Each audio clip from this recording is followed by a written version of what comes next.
My name is Clara. I am 33 years old, and I am a senior certified public accountant. Last Sunday, my parents looked me dead in the eye and told me to pack my bags and leave their house forever. They threw my house key into my dinner plate and handed me a cheap suitcase, telling me I was a useless spinster, taking up space that my sister and her husband needed for their growing family. I simply smiled, picked up the suitcase, and walked out the door. What they did not know was that I had a lawyer on speed dial, and the very house they were evicting me from was legally mine. Before I continue this story, let me know where you are watching from in the comments below. Hit like and subscribe if you have ever had to stand up to entitled family members who completely underestimated your worth. Growing up in a quiet suburb in Texas meant keeping up appearances was everything. From the outside, my family looked picture perfect, but inside the dynamic was clear. My younger sister Audrey was the golden child, and I was the workhorse expected to foot the bill. I had lived in that house for 5 years, quietly paying every major expense while my parents pretended they were the ones providing for me. The betrayal happened during our traditional Sunday dinner. We were sitting around the mahogany dining table eating roast turkey and mashed potatoes. The atmosphere felt unusually tense. Audrey, who is 30 years old and calls herself a life coach despite having no actual clients, was sitting next to her husband Kendrick. Kendrick is a 32-year-old African-American man who loves wearing designer silk shirts and talking endlessly about his cryptocurrency investments. They were both smirking at me from across the table. I was just about to take a bite of my food when my father Richard suddenly stood up. His face was stern, his eyes completely devoid of warmth. He reached into his pocket, pulled out the brass spare key to the front door, and tossed it across the table. It landed with a dull thud, right in the middle of my mashed potatoes, splattering gravy onto the white tablecloth. "Leave the key and do not come back," my father said, his voice slicing through the quiet room. "This house was never yours." I sat frozen. Before I could ask what was going on, my mother Patricia walked into the dining room. She was dragging a cheap, faded blue suitcase. The wheels squeaked loudly against the hardwood floor. It was a flimsy bag, the zipper visibly straining. She dropped the handle, letting it hit the floor with a loud smack. "I packed your essentials," my mother said, refusing to meet my eyes. She nervously wiped her hands on her apron. "The rest of your things are in garbage bags out by the garage. You can hire a van for your furniture later." I looked at the four of them. Kendrick leaned forward, resting his elbows on the table, a thoroughly arrogant expression on his face. "Look, Clara," Kendrick said, dripping with fake sympathy. "Let us be real here. You are 33. You are single. You do not have a husband and you do not have any kids. Audrey and I are building a real legacy right now. We just found out we are expecting our first baby and we need the space." Audrey dramatically placed a hand over her flat stomach, smiling like she had just achieved world peace. "We need the master bedroom for the nursery," Kendrick continued, "and I need the guest room for my home office to monitor global financial markets. You make great money at your corporate accounting firm. You are just taking up space here. It is time for you to move out." I looked at my father, expecting him to intervene. Instead, he just glared at me. "Kendrick is the man of his household now," my father barked. "He is providing me with a grandchild." "What have you provided, Clara?" "Just spreadsheets. Family helps family, and you have worn out your welcome." My mother nodded eagerly. "It is practical, sweetheart. You can rent a small apartment downtown. It fits your lonely lifestyle better anyway." The sheer audacity of their entitlement burned in my chest. They were kicking me out so Kendrick could have an office to trade imaginary internet money. But years of auditing complex financial records had trained me to keep a perfect poker face. I did not cry. I did not scream. I did not beg them to let me stay. I slowly picked up my linen napkin, wiped the corners of my mouth, and placed it neatly beside my plate. I stood up, walked over to the cheap blue suitcase, and gripped the handle firmly. I turned away from the dining table and began walking toward the front hallway. The plastic wheels of the cheap blue suitcase rumbled against the expensive Persian rug in the living room. a rug I had purchased for my mother just last Christmas. Behind me, the sound of silverware clinking against porcelain resumed immediately. My father went right back to eating his roast turkey, dismissing my departure as easily as if he were swatting away a fly. My mother was already leaning over Audrey, excitedly whispering about pastel paint colors for the new nursery. They were celebrating my eviction before I was even out of the house. "Hey, Clara, wait a second," Kendrick called out. His voice echoed down the hallway, dripping with that unbearable smug arrogance he always carried. I stopped near the front door but did not turn around. "I just want to make sure you know that Audrey and I have this handled," Kendrick said loudly, making sure my parents could hear him playing the hero. "You do not need to worry about the rent anymore. I know you were paying your dad $1,000 a month to stay in this room, but my crypto portfolio is absolutely booming right now. I will be covering the rent from now on to take care of the family. You just go find yourself a nice, quiet studio apartment where you will not bother anyone." I stood perfectly still, my hand resting lightly on the cool brass of the front doorknob. Rent. That was what my father had been calling it all these years. For 5 years, I had been transferring exactly $985 into my father's bank account on the first of every single month. He proudly told Kendrick and Audrey it was rent, framing it as a generous contribution for letting his sad single daughter live under his roof. What Kendrick did not know, and what my father was desperately trying to keep hidden from his new favorite son-in-law, was that this exact amount perfectly covered the annual property taxes, the premium homeowners insurance, and the neighborhood association fees. My father had not paid a single dime toward the upkeep of this property in half a decade. I was not paying rent. I was funding their entire comfortable existence. I turned around slowly, looking back at the dining room. It looked like a painting of a perfect happy family, with me deliberately cut out of the frame. Audrey was scrolling through luxury baby furniture on her phone. My mother was pouring Kendrick another glass of the expensive wine I had paid for. My father refused to even look in my direction. "Are you absolutely sure about this?" I asked, my voice cutting sharply through their little celebration. The room went completely quiet for a brief moment. My father finally looked up, his face reddening with defensive anger. "We are sure, Clara," he snapped harshly. "Leave the key and get out." I looked at each of them one last time, locking their faces into my memory. "All right," I said smoothly, letting a cold, controlled smile touch my lips. "But I want all of you to remember this exact moment. Remember that you are the ones asking me to walk out of this door. When the dust settles, do not say, 'I did not warn you.'" Without waiting for a response, I stepped out onto the front porch and pulled the heavy oak door shut behind me. The lock clicked into place with a sharp final sound. The crisp evening air hit my face, and for the first time all day, I took a deep, unrestrained breath. I walked down the paved driveway, passing the black garbage bags my mother had callously tossed near the garage. My entire life reduced to trash bags and a broken suitcase. I reached the edge of the sidewalk and stopped under the warm glow of the street lamp. I did not have a car waiting.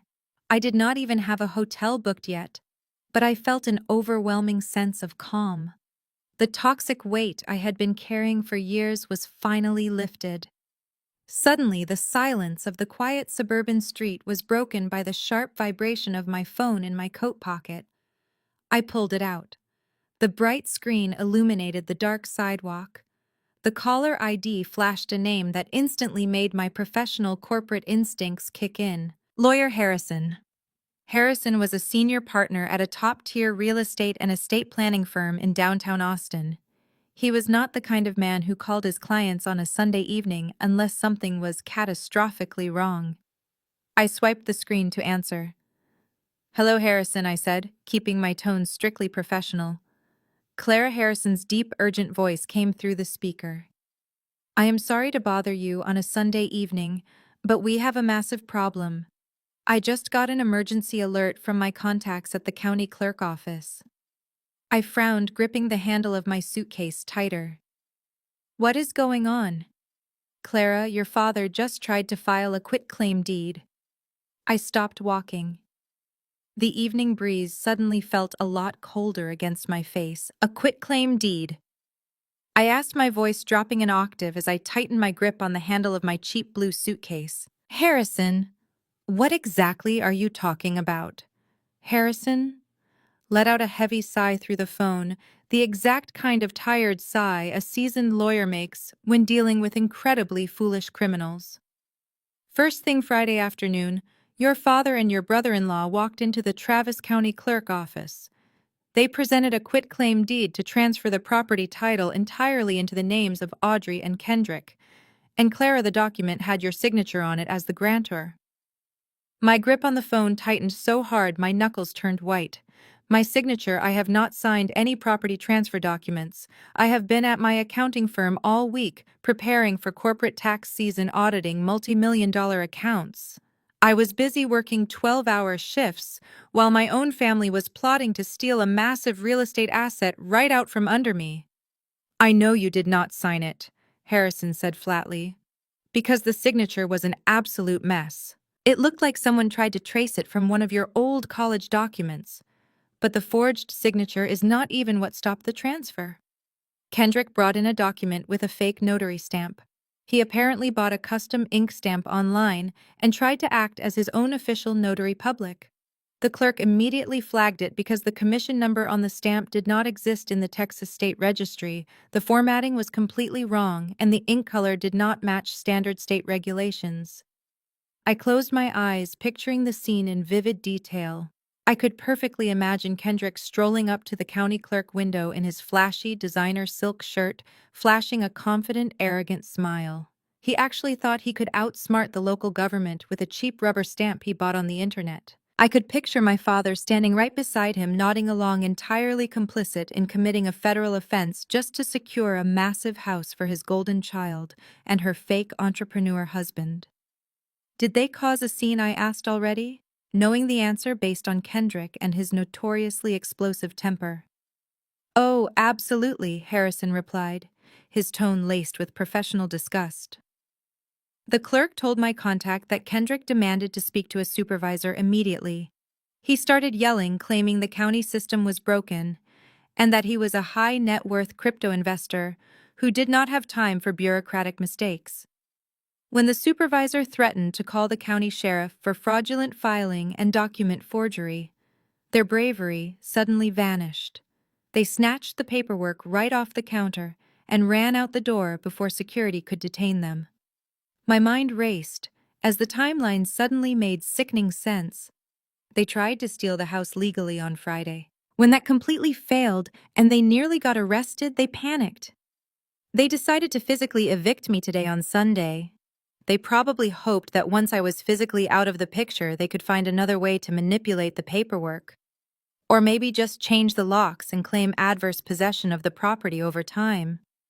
They wanted me gone so they could bring in shady appraisers or unregulated loan officers without me looking over their shoulders and asking questions. They needed the house empty to finalize whatever ridiculous financial scheme Kendrick had cooked up. Clara Harrison's voice grew intensely serious, shifting back into lawyer mode. This is textbook wire and mail fraud if they try to submit this anywhere else. They forged your signature on a legal property transfer document. I have already flagged the title with the county to prevent any unauthorized changes, but you need to be very careful. Your father and Kendrick are desperate, and desperate men make incredibly stupid mistakes. Do you want me to file an official police report right now? We have enough evidence to have them questioned by authorities. I stood under the warm glow of the street lamp, looking back at the large colonial house at the end of the street. The lights were blazing in every single room. Through the large bay window, I could see the silhouette of Kendrick walking back and forth in the living room, gesturing wildly. He was probably bragging to Audrey about how he expertly handled the situation, promising her that the house was finally theirs. They actually thought they had won. They thought they had successfully thrown the useless spinster out of her father's house. A strange sensation bubbled up in my chest. It started as a low, quiet chuckle and quickly grew into a cold, hard laugh. My laughter echoed down the quiet suburban street, cutting through the silence of the neighborhood. Clara Harrison asked, sounding slightly concerned through the phone speaker. Are you all right? This is a very serious legal matter. I am perfectly fine, Harrison, I replied, a wide, triumphant smile spreading across my face. Let them try to file all the fake paperwork they want. Let them celebrate kicking me out into the cold, because what my father does not know, and what he has conveniently chosen to ignore, is that the house does not even belong to him. Harrison paused on the other end of the line. I know that, Clara. I am the one who drafted the trust documents for your grandfather 6 years ago. But your father seems to have convinced himself and Kendrick otherwise. Exactly, I said, leaning against a cool brick wall. My grandfather was a very smart man. He saw right through my father and his lies. Growing up, my father Richard projected the image of a highly successful family man. He drove incredibly nice cars and loved bragging at expensive neighborhood barbecues. But my grandfather knew the dark truth behind the shiny facade. My father was a severe gambler. He had secretly blown through my parents' savings and nearly bankrupted the family twice. My mother, Patricia, was the ultimate enabler, always covering up his massive financial messes and pretending everything was perfectly fine to protect their precious social status in our wealthy Texas suburb. When my grandfather was diagnosed with terminal cancer 6 years ago, he knew he could not leave his massive colonial estate to his son. If he gave the house to my father, it would be heavily mortgaged to pay off bookies within a month. My grandfather also knew he could not leave it to Audrey, who was incredibly irresponsible, refused to hold down a real job, and was deeply spoiled by my mother. So my grandfather did the smartest thing possible. He created an irrevocable trust. He placed the house fully paid off into the trust and named me as the sole trustee and beneficiary. Legally, the house belonged to the trust and I controlled it completely. The trust was ironclad. No one could alter it, not even my father, and certainly not Kendrick with his fake internet rubber stamp. Before my grandfather passed away, he held my hand and made me promise to protect the asset. He told me I could let my parents live there so they would not be homeless, but I was never to give my father the title. For 5 years, I honored that promise. I moved into a small guest room. I paid the property taxes, the homeowner's insurance, and the upkeep, while letting my father pretend to his friends that he was the benevolent patriarch, allowing his single daughter to live under his roof. I protected his fragile ego.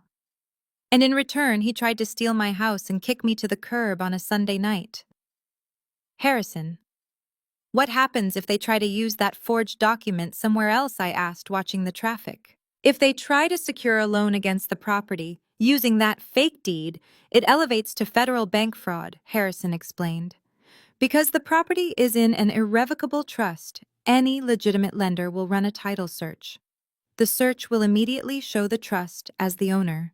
No bank will ever give them a dime without your physical presence and verified signature as the trustee. Their scheme is completely dead in the water. They just do not realize it yet. I smiled coldly into the night. They think they outsmarted me, Harrison. Let them keep thinking that. I want them to dig their hole so deep they can never climb out of it.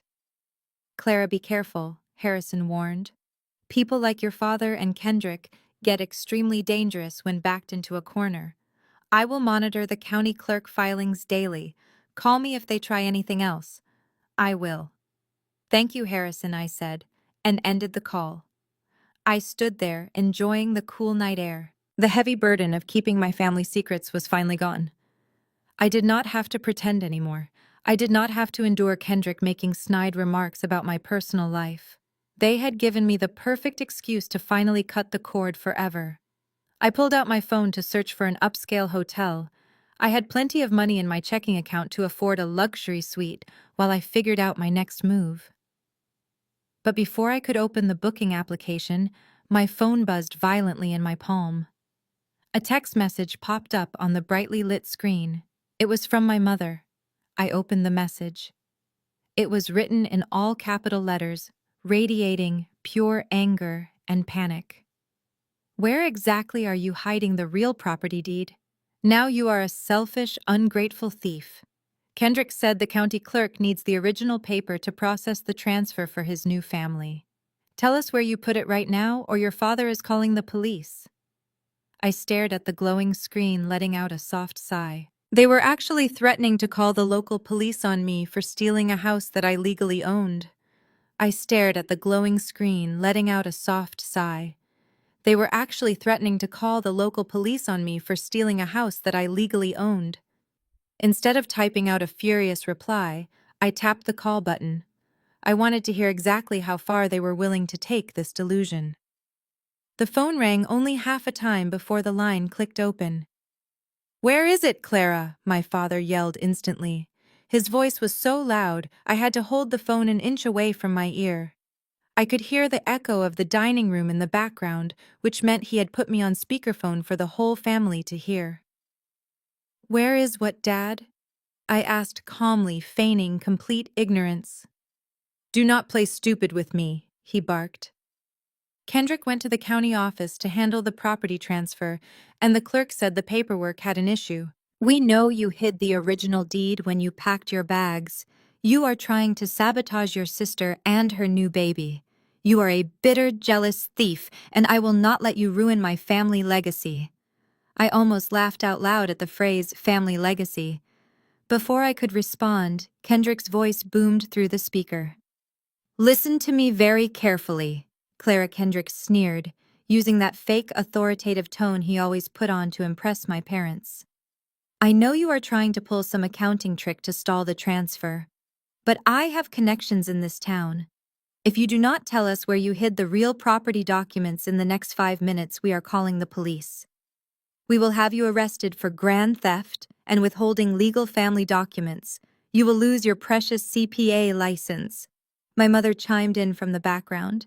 "Just tell us where it is, Clara. Why do you always have to make everything so difficult? Just give Kendrick the house so we can all move on." I stood under the street lamp listening to the four of them essentially confess to their own ignorance.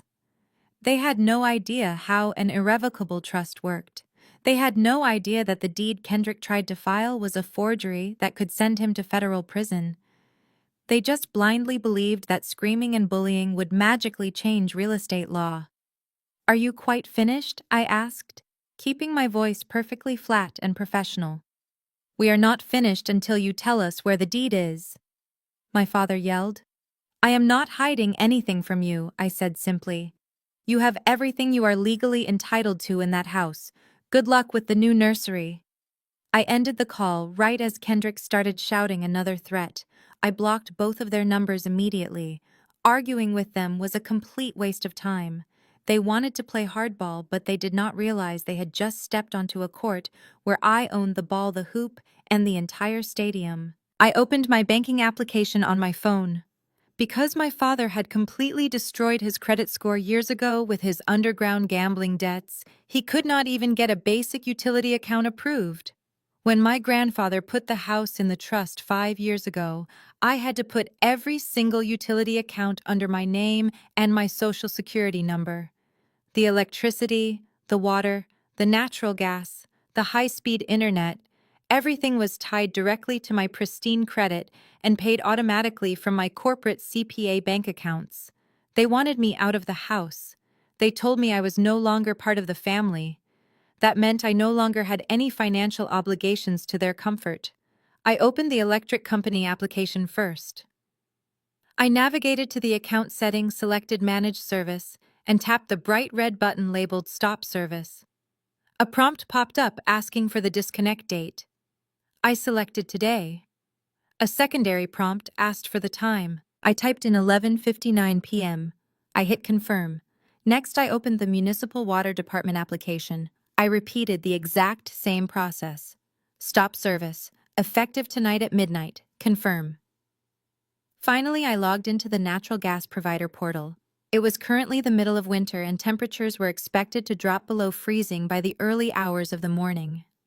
They relied entirely on the gas furnace to keep that massive colonial warm. I clicked Terminate Service. Effective tonight. Confirm. Within 3 minutes, I had systematically dismantled the invisible safety net they had been living on for half a decade. I slipped my phone back into my coat pocket and finally hailed a premium rideshare service to take me to a luxury downtown hotel. Let us see how much they love their new house in the dark. I settled into the crisp sheets of my luxury hotel suite, but across town the reality of my actions was hitting my family with the force of a freight train. I learned the exact details of their midnight meltdown days later, when I requested the police dispatch transcript and spoke with my amused neighbors. At exactly 11:59 p.m., Audrey was sitting in the living room bathing in the glow of a professional ring light. She was broadcasting a live video to her 42 followers on social media, dispensing her usual toxic positivity.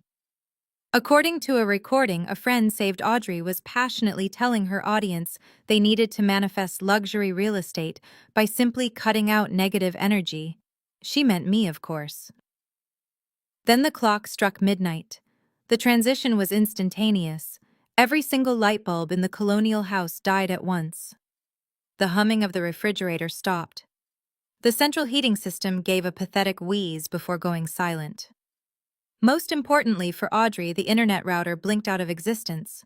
Her ring light vanished, plunging her stream into darkness. Audrey let out a blood-curdling scream that echoed through the empty hallways. She stumbled blindly through the pitch-black living room, knocking over a brass floor lamp. She scraped her knee against the mahogany coffee table and fell onto the rug. "What is going on?" Audrey shrieked, waving her hands. My stream crashed. I was in the middle of a major life coaching breakthrough. My fans are going to abandon me. Upstairs, Kendrick was equally furious. He had been sitting in the guest room, the room he planned to turn into his trading floor, staring at 3 computer monitors. When the power failed, his desktop computers shut down instantly. He burst out of the bedroom, his heavy footsteps pounding down the hardwood stairs in the dark. "Did someone trip the main breaker?" Kendrick yelled, using his phone flashlight to navigate the steps. I was in the middle of a massive crypto transaction. If I lose my position on this coin, it will cost us thousands of dollars. My father, Richard, who had been comfortably asleep in the master bedroom, stumbled out into the hallway wearing his silk pajamas. He was grumbling loudly, complaining that a man of his stature should not have to deal with power outages. He marched down to the basement with his own flashlight to check the electrical panel. He flipped the main breaker switch back and forth several times, but nothing happened. He looked out the basement window. The street outside was illuminated by street lamps. The houses of the neighbors were glowing warmly. Their house was the only one swallowed by complete darkness. "It is not the breaker panel," my father announced as he stomped back upstairs, his voice tight with frustration. "The whole house is completely dead." My mother, Patricia, walked out of the kitchen looking panicked. "Richard," she said, her voice trembling in the freezing air. "I just tried to turn on the kitchen faucet to get a glass of water. Nothing is coming out. Not even a single drop. The plumbing pipes are completely dry." The harsh reality began to settle over them, along with the rapidly dropping temperature. It was the middle of a Texas winter cold front. Without the natural gas furnace running, the house was quickly turning into an icebox. They were standing in the dark, shivering in their pajamas, completely cut off from the modern world. They had a beautiful home, but without my bank account feeding the utility companies, it was nothing more than an empty wooden shell. Kendrick paced furiously in the living room, the beam of his flashlight bouncing off the walls. "This is Clara," he growled, his voice vibrating with pure rage. "That bitter spinster actually called the utility companies and canceled everything. She took her name off the accounts just to spite us."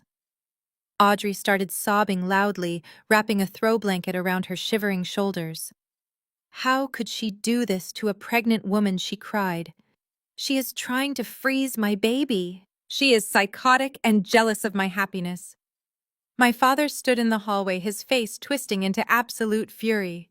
His ego could not handle the fact that I had outsmarted them. He pulled his cell phone out, his fingers jabbing at the glowing screen. "I am not letting her get away with this," my father snarled, breathing heavily. "Richard, what are you doing?" my mother asked nervously. My father held the phone to his ear, his eyes wild with anger. "I am dialing 911. I am telling the police that a disgruntled former tenant came onto our property and violently vandalized our utility boxes. I was completely unaware of the chaotic meltdown unfolding at my childhood home. I was lying in a plush king-sized bed at an exclusive luxury hotel downtown, enjoying the absolute silence and the comfortable 70-degree temperature of the room. I had just finished reviewing some preliminary tax documents for a corporate client on my laptop when a loud, authoritative knock shattered the quiet of my suite. It was not the gentle tap of late-night room service. It was 3 heavy, measured strikes against the thick wooden door. I glanced at the digital clock resting on the mahogany nightstand. It was 1:45 in the morning.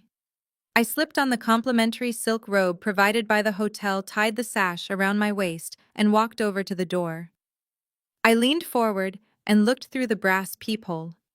2 police officers in full uniform were standing in the carpeted hallway. Their expressions were stern, their jaws tight, and their hands were resting casually near their heavy utility belts. I opened the door just enough to see them clearly, keeping the security chain attached for the moment. "Good evening, officers," I said calmly. "How can I help you?" The taller officer, a broad-shouldered man with a graying mustache and a heavy Texas drawl, looked me up and down with clear suspicion. "Are you Clara?" he asked, his tone sharp and highly accusatory. "Yes, I am," I replied, keeping my voice perfectly level. "Ma'am, we need you to open this door and step out into the hallway," the second officer said. He was younger, but his eyes were just as hard.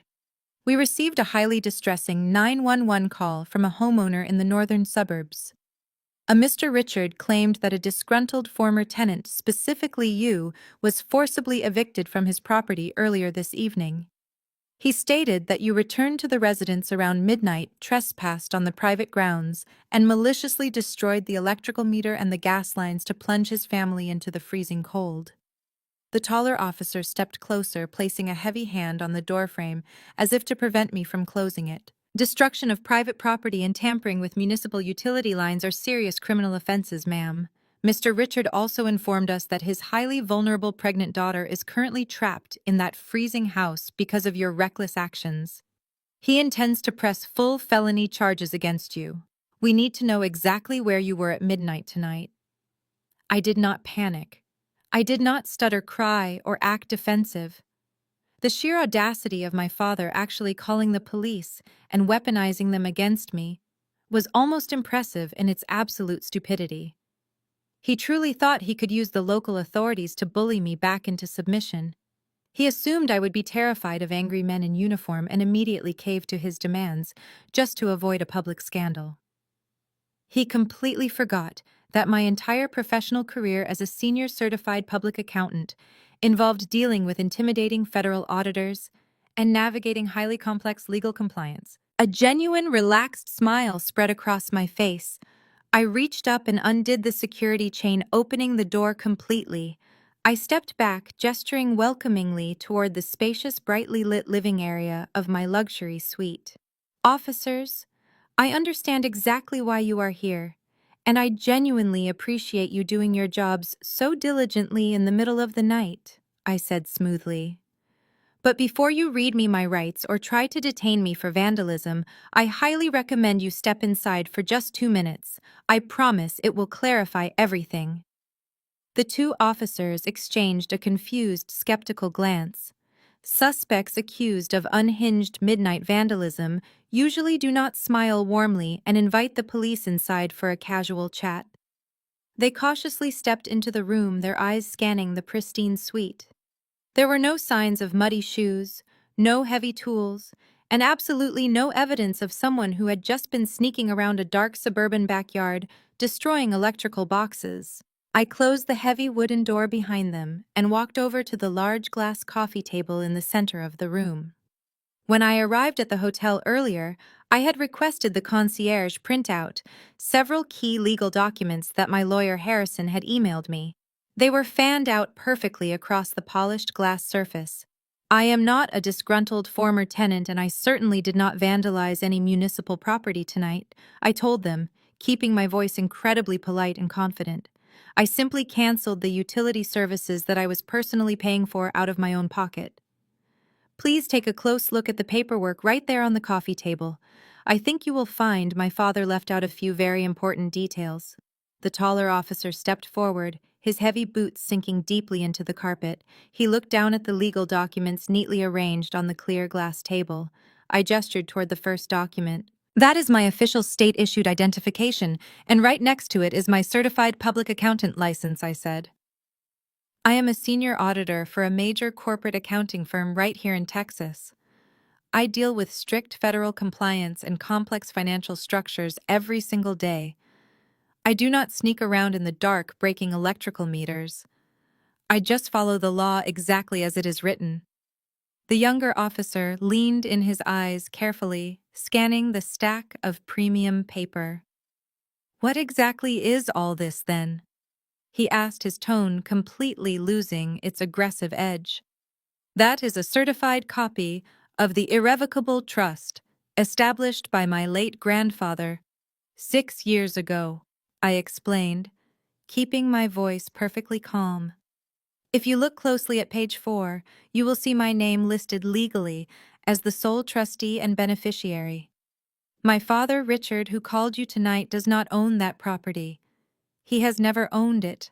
He has been living there under my permission for 5 years because I promised my grandfather I would not let him gamble his life away. The taller officer picked up the trust document, reading through the complex legal jargon. He flipped to the signature page, noting the official notary stamps that proved its complete authenticity.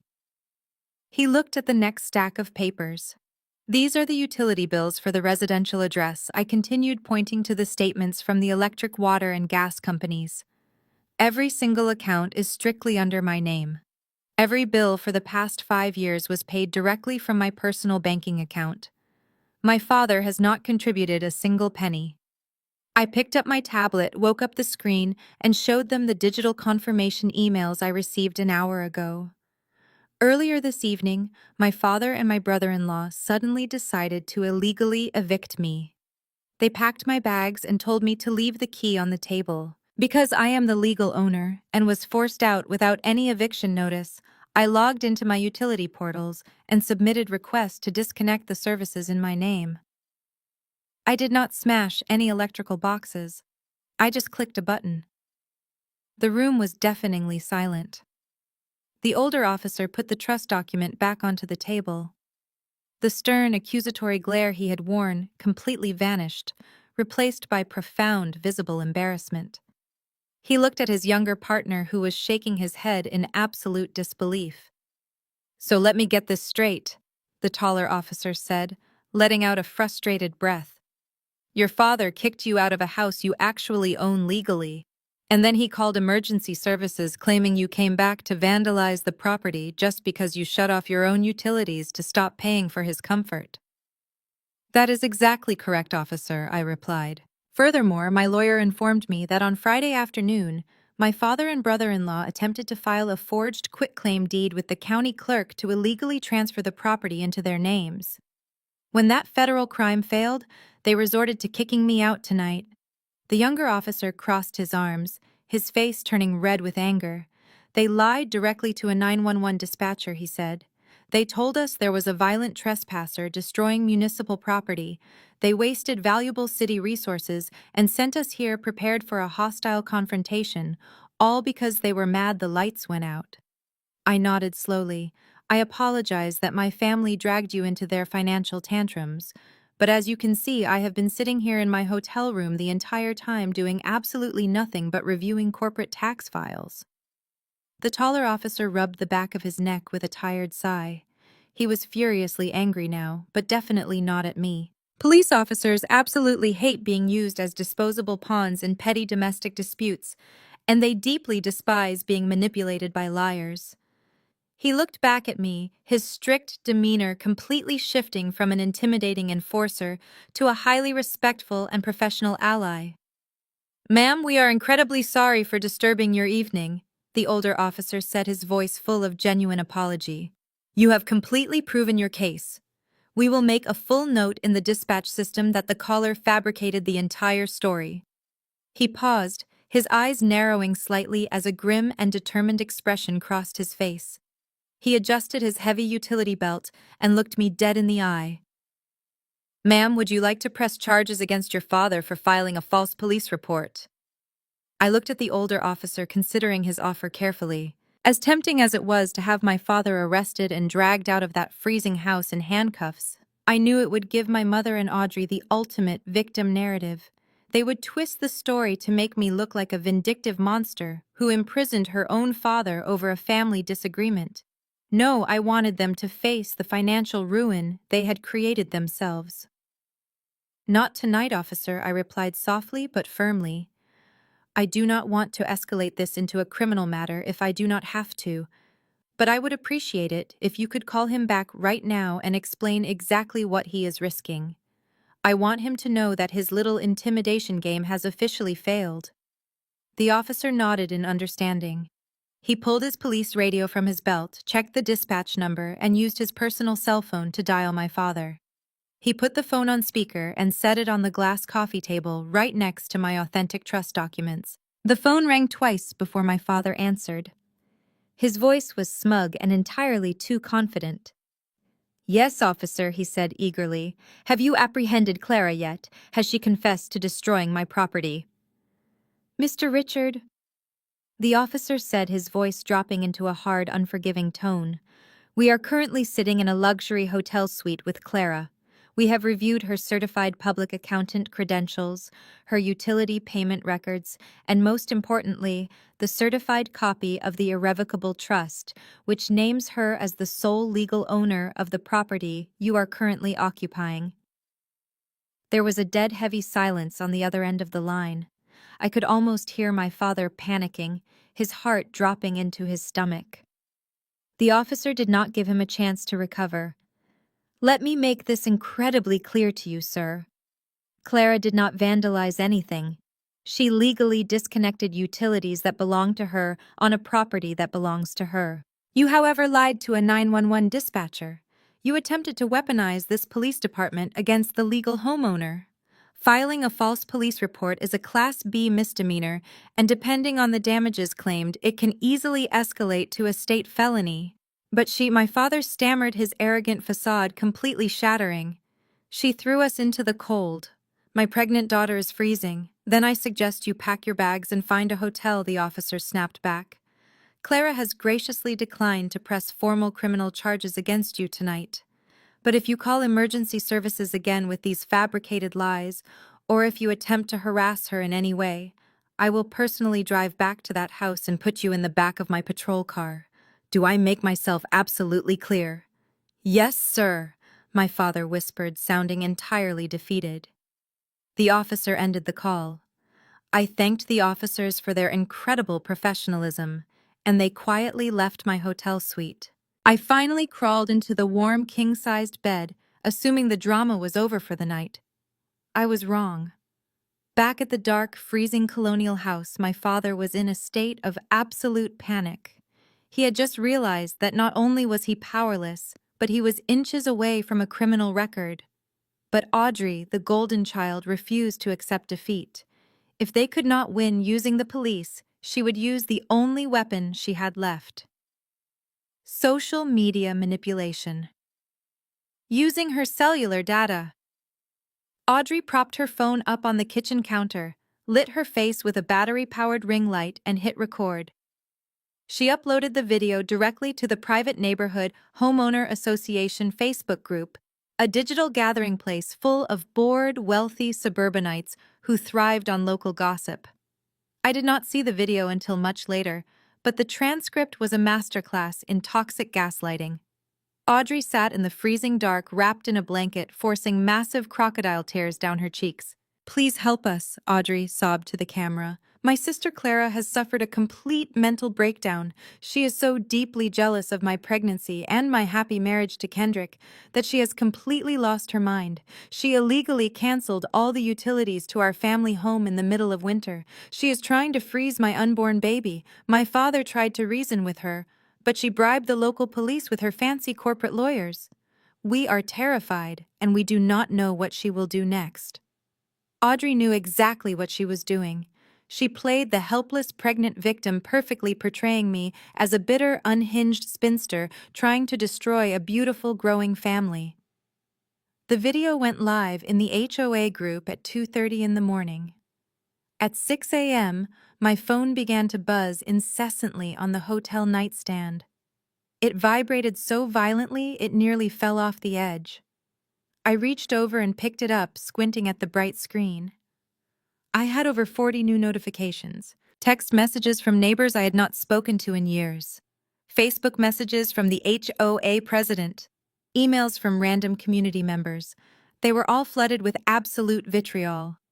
"How could you do this to your own pregnant sister?" one text read. "You are a monster," Clara read another. "The HOA board will be holding an emergency meeting to discuss your removal from the neighborhood." I sat up in bed, the soft hotel sheets pooling around my waist. Audrey had successfully turned the entire neighborhood against me overnight. They were completely blinded by her tears. I looked at the flood of hate messages, but instead of feeling intimidated, I felt a familiar, cold determination settle in my chest.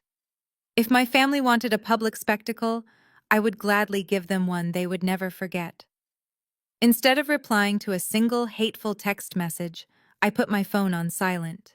I walked into the marble bathroom, took a long hot shower, and washed away the lingering stress of the previous night.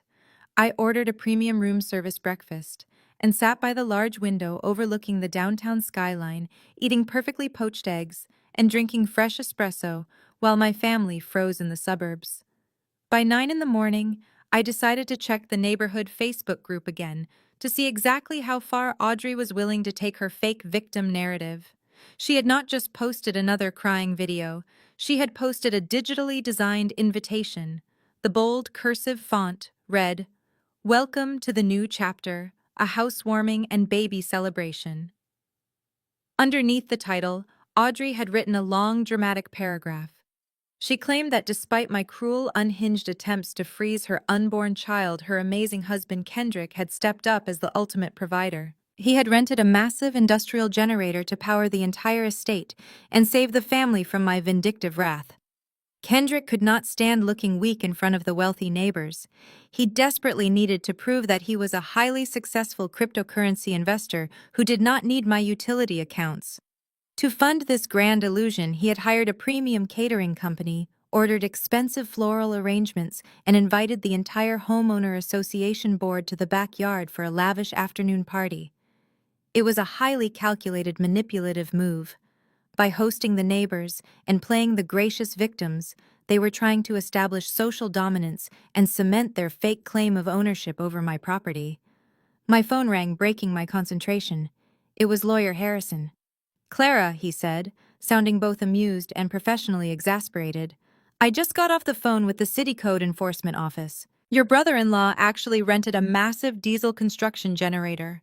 It is currently sitting right in your front driveway, illegally blocking the public sidewalk and powering your entire house through a highly dangerous maze of thick orange extension cords." I laughed softly, shaking my head at the sheer absurdity of their actions. Kendrick was spending thousands of dollars he did not actually have to impress people who would turn on him in an absolute heartbeat. "Let him keep it running for today, Harrison," I replied smoothly. "I want all the neighbors to be there. I want a massive audience when the truth finally comes out." I spent the next few hours carefully reviewing the legal and financial files I had brought with me from my office. While my family thought I was just a bitter accountant pushing numbers on a spreadsheet, they completely failed to realize that auditing gave me access to deep, undeniable financial truths. I pulled out a thick manila folder. Inside were highly sensitive official notices from the Internal Revenue Service. These were not just standard tax returns. They were detailed audit flags proving my father had been committing federal tax fraud for half a decade by secretly claiming my house and my personal property tax payments as his own deductions. I did not dress like a victim, and I certainly did not dress like the sad, jealous spinster Kendrick claimed I was. I put on a tailored, charcoal gray designer suit that cost more than Kendrick's entire fake crypto portfolio. I paired it with sharp black heels and a minimalist gold watch. I looked exactly like what I was, a highly successful corporate executive holding all the winning cards. I walked out of the luxury hotel and requested a premium black SUV service, instructing the driver to take me back to the northern suburbs. As we cruised down the highway, I watched the familiar landscape shift from towering glass skyscrapers to manicured suburban lawns. My phone continued to buzz with hateful messages from neighbors who were currently drinking expensive champagne in my backyard, completely unaware that they were trespassing on my private property. The black SUV turned onto my street. Even from a block away, I could hear the loud, obnoxious roaring of the rented diesel generator. Cars lined both sides of the street, blocking the driveways of surrounding homes. The entire homeowner association had shown up to support the golden child and her fake entrepreneur husband. Through the side gate, I saw Kendrick standing on my back patio, wearing another ridiculous silk shirt, holding a microphone, and addressing the large crowd of neighbors. They were all clapping and cheering for him. I looked down at the thick manila folder resting on my lap. My family wanted to use the neighbors to shame me into submission. They wanted a public execution of my character. I took a deep breath, grabbed the heavy car door handle, and decided it was finally time to crash their ridiculous party. I tapped the glass partition separating me from the driver of the premium black SUV. Pull directly into the main driveway, I instructed him, my voice perfectly steady. Do not worry about the catering vans or the ridiculous decorations blocking the entrance. Just pull right in.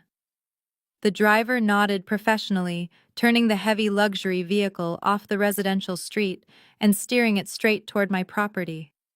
Through the tinted windows, I had a perfect view of the absolute spectacle my family had orchestrated.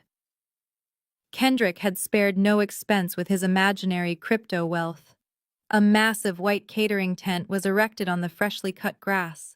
Waiters in crisp white shirts were circulating with silver trays of champagne and expensive appetizers. An acoustic band was playing softly in the corner. But the centerpiece of this entire delusion was Kendrick himself standing on the raised wooden deck of my back patio holding a microphone. Next to him stood Audrey, wearing a flowing pastel maternity dress, looking the picture of innocent victimhood.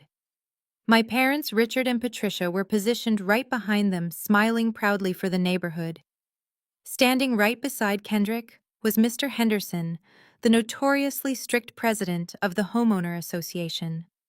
Mr. Henderson was a retired corporate executive who thrived on neighborhood gossip and strict adherence to the community guidelines.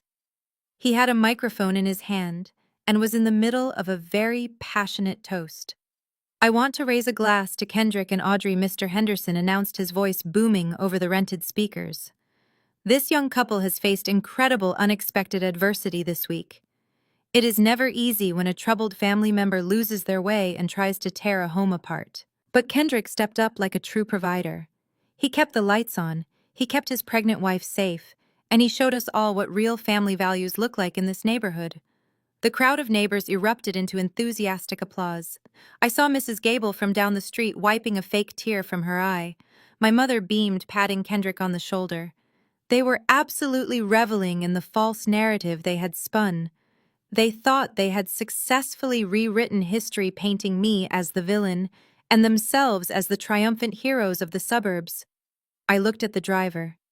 "Take us all the way up to the front walkway," I said. "But ma'am," the driver replied hesitantly, glancing at the sprawling lawn. "There are plastic decorations lining the entire edge of the driveway. I will definitely run them over if I pull up that far." "That is exactly what I want you to do," I told him, a cold smile touching my lips. The driver shrugged and pressed the gas pedal. The massive, heavy engine of the black SUV roared loudly, completely drowning out the acoustic band on the patio. The vehicle surged forward, hopping the slight curb of the driveway. Kendrick had lined the entire concrete path with dozens of tacky bright pink plastic lawn flamingos, a clear violation of the very HOA guidelines Mr. Henderson usually strictly enforced. The heavy tires of the SUV hit the first plastic flamingo with a sharp, loud crack. Then another. Crack. Snap. Crunch. The vehicle rolled relentlessly forward, crushing the expensive pink decorations into sharp plastic splinters under its massive weight. The aggressive, destructive sound echoed across the entire front yard, violently interrupting the polite applause of the neighborhood crowd. The acoustic band abruptly stopped playing. People gasped and spilled their champagne. Mr. Henderson dropped his microphone, creating a horrible screech of feedback through the rented speakers. Every single head in the yard turned simultaneously to stare at the sleek black vehicle that had just aggressively invaded their private celebration. On the patio, the smug smiles completely vanished from my family faces. Kendrick dropped his hands to his sides, his jaw tight with sudden anger. Audrey gasped and grabbed his arm, her eyes wide with panic. My father took a step back, his face draining of color as he recognized the high-end vehicle. They all knew I did not own a car like this, but they also knew I was the only person bold enough to crash their party. The driver threw the SUV into park and quickly stepped out to open my door. I smoothed down the lapels of my tailored charcoal gray designer suit, grabbed the thick manila folder from the leather seat, and stepped out into the crisp afternoon air. I adjusted my posture, standing tall and projecting absolute corporate authority. I closed the heavy car door behind me with a solid, echoing thud. The entire front yard went completely dead silent. Not a single neighbor dared to breathe as I began my slow, confident walk toward the terrified group standing on my patio. The entire front yard went completely dead silent. Not a single neighbor dared to breathe as I began my slow, confident walk toward the terrified group standing on my patio. My black heels clicked sharply against the concrete walkway, occasionally crushing a stray piece of bright pink plastic left over from Kendrick and his ruined lawn flamingos. The loud, obnoxious humming of the rented diesel generator was the only sound cutting through the thick, tense air of the neighborhood. Kendrick was the first one to break the frozen tableau. Realizing that his entire wealthy facade was crumbling in front of the homeowner association, his shock quickly mutated into aggressive defensive rage. He jumped down from the wooden deck, landing heavily on the grass, and marched toward me. He puffed out his chest, using his tall, athletic frame to try and physically intimidate me. He stopped just a few feet away, invading my personal space.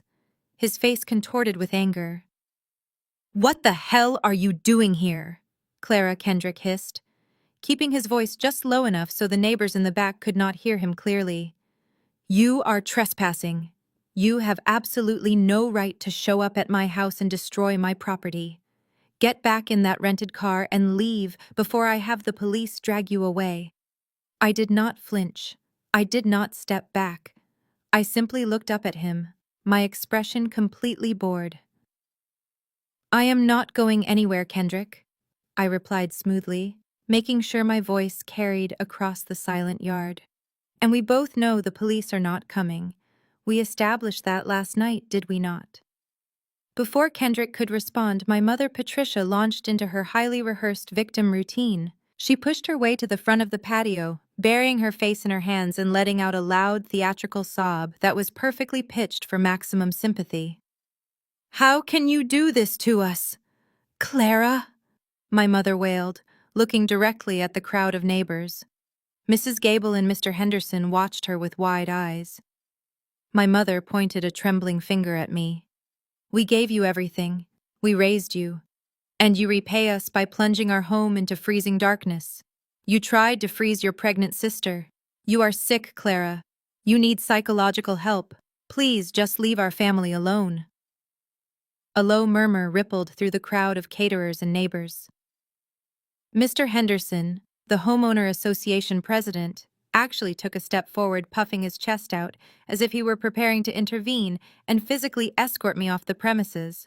They were all eating it up. The wealthy suburbanites loved nothing more than a tragic family scandal, and my mother was giving them an award-winning performance. Audrey leaned against the wooden railing, clutching her stomach and producing fake tears to support the narrative, fully playing the role of the terrified, expectant mother. Kendrick felt the energy of the crowd shifting to his side, and his arrogance immediately flared back to life.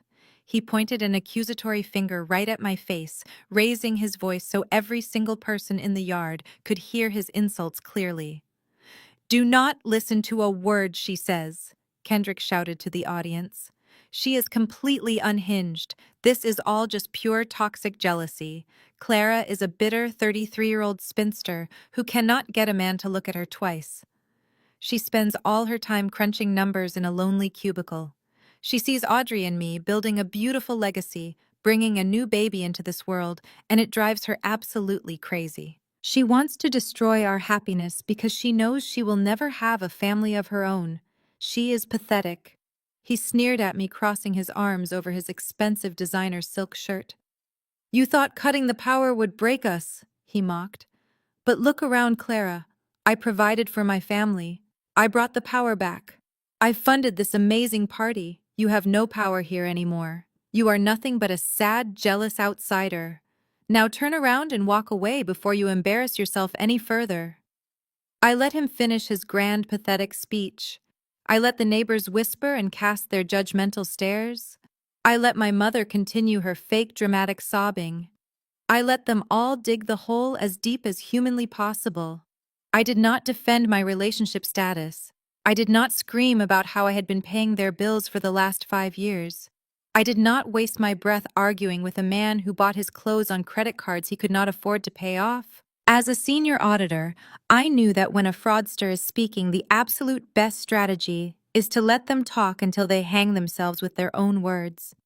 Instead, I completely ignored Kendrick.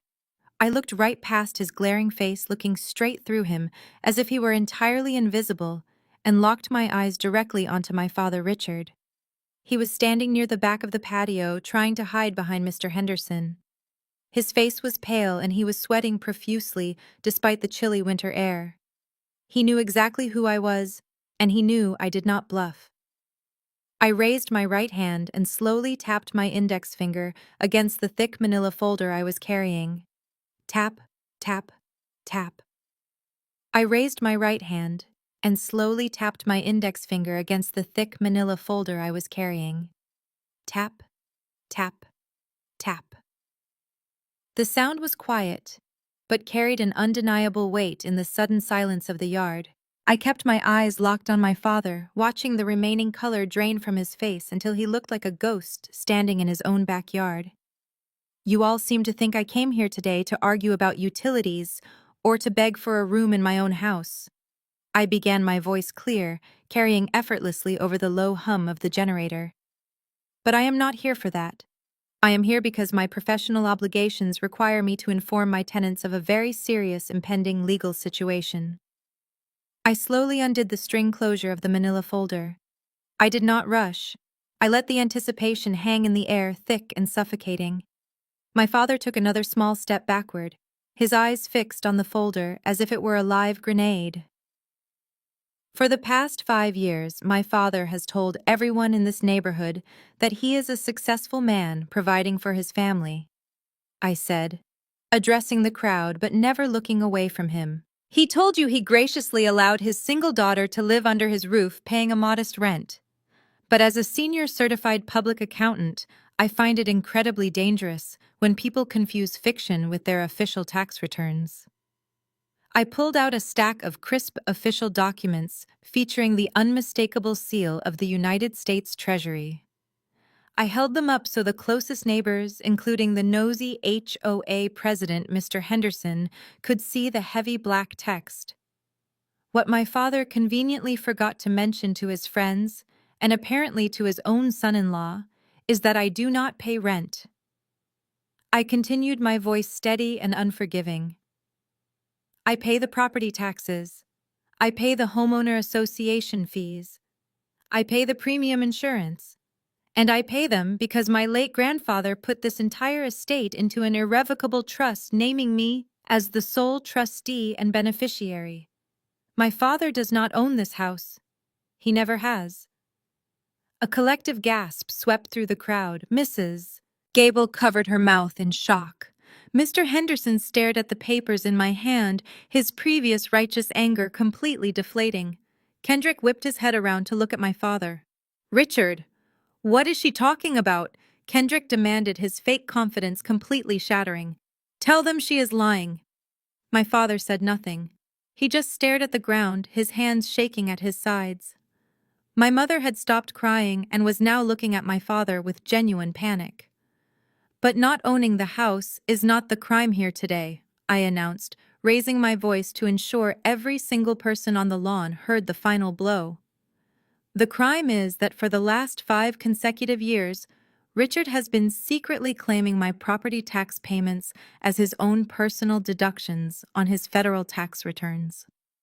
He has been illegally inflating his financial standing to secure credit cards and personal loans to fund this ridiculous lifestyle, all while defrauding the federal government." The silence in the yard was absolute, the kind of silence that only happens when a massive, undeniable truth completely obliterates a long-standing lie.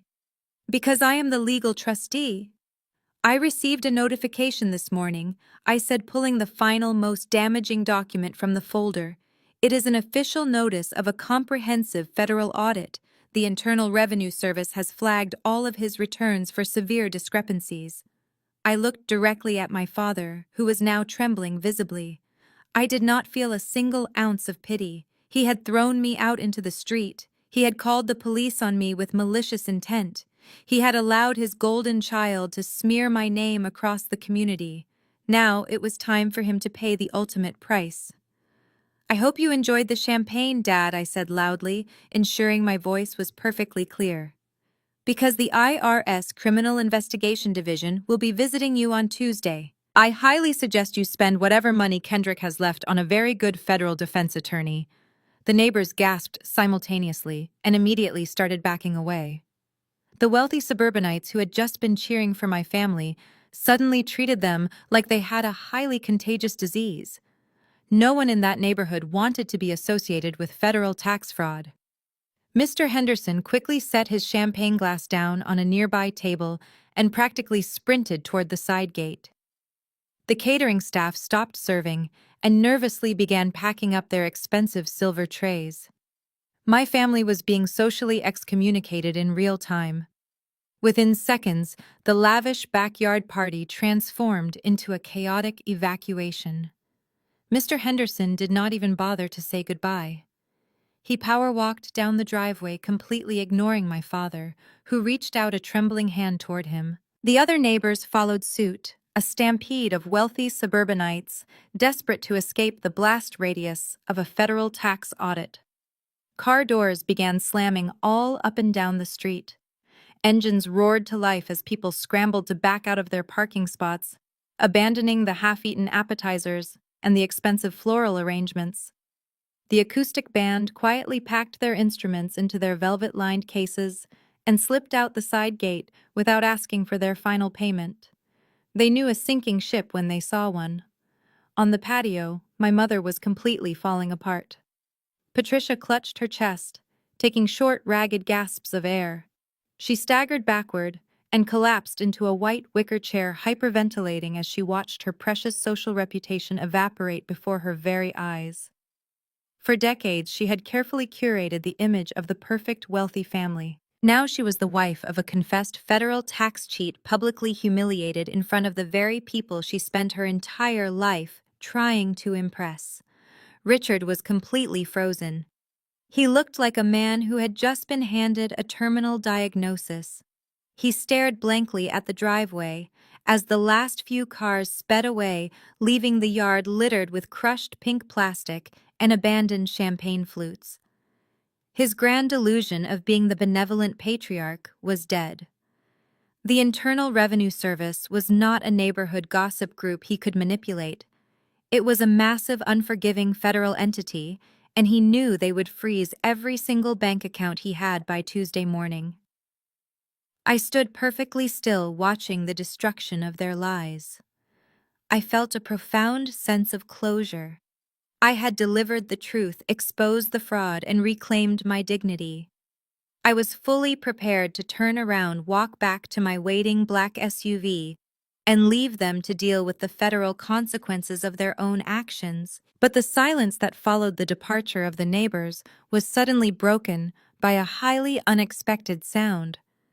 It started as a low chuckle, a deep, vibrating sound coming from the wooden deck. I looked over and saw Kendrick standing near the catering table. His head was tilted back and his shoulders were shaking. The chuckle quickly escalated into a loud, maniacal laugh. It was a jarring, unhinged sound that echoed over the obnoxious hum of the rented diesel generator. Audrey looked at her husband with wide, terrified eyes. "Kendrick, what are you doing?" she whispered, grabbing his arm. "Stop laughing! Did you not just hear what she said about the audit?" Kendrick shook her hand off roughly.